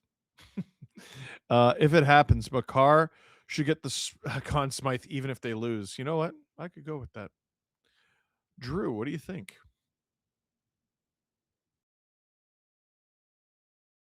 Want to wrap this? Yeah. It's over a 3-hour stream. We've had a few of those. It is nice that this game started at 7. You're right. Oh, okay. What does the poll say? 38% of you think I'm going to get 0 points. You are very likely correct. Steve's going to get fined for not talking to the media. I always talk to the media after the game. Shake hands, kiss babies, sign autographs. Have I face washed anybody yet? No. That's rare that it happens in our league. It's rare that there's even like chirps. Like a lot of the people in this league know each other. Like, I would though. I happily would. Do I have Dangle on the back of my jersey? No. Cause I'm not a chode. Yeah, exactly. Drew, you would chirp me if I had Dangle, right? 100%. No, so I had our captain got our names during the winter season, and I put Glynn. And this year, I guess we're just not doing that. Or this season. Only thing Steve enforces is the balls. 12 balls.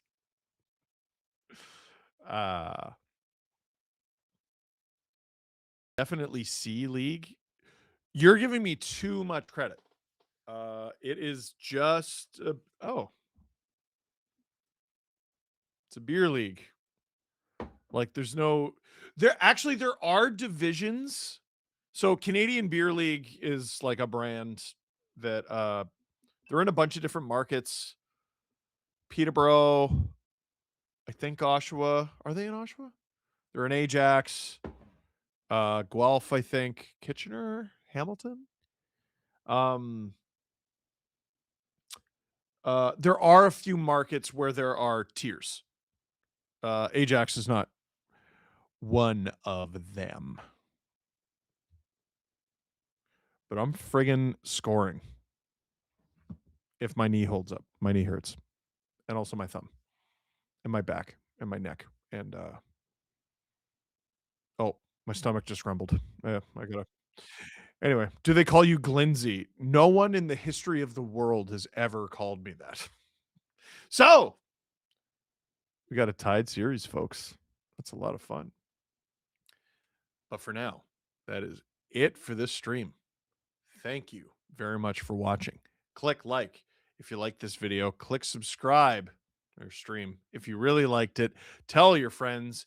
Game 3 in Le Centre Bell Monday night.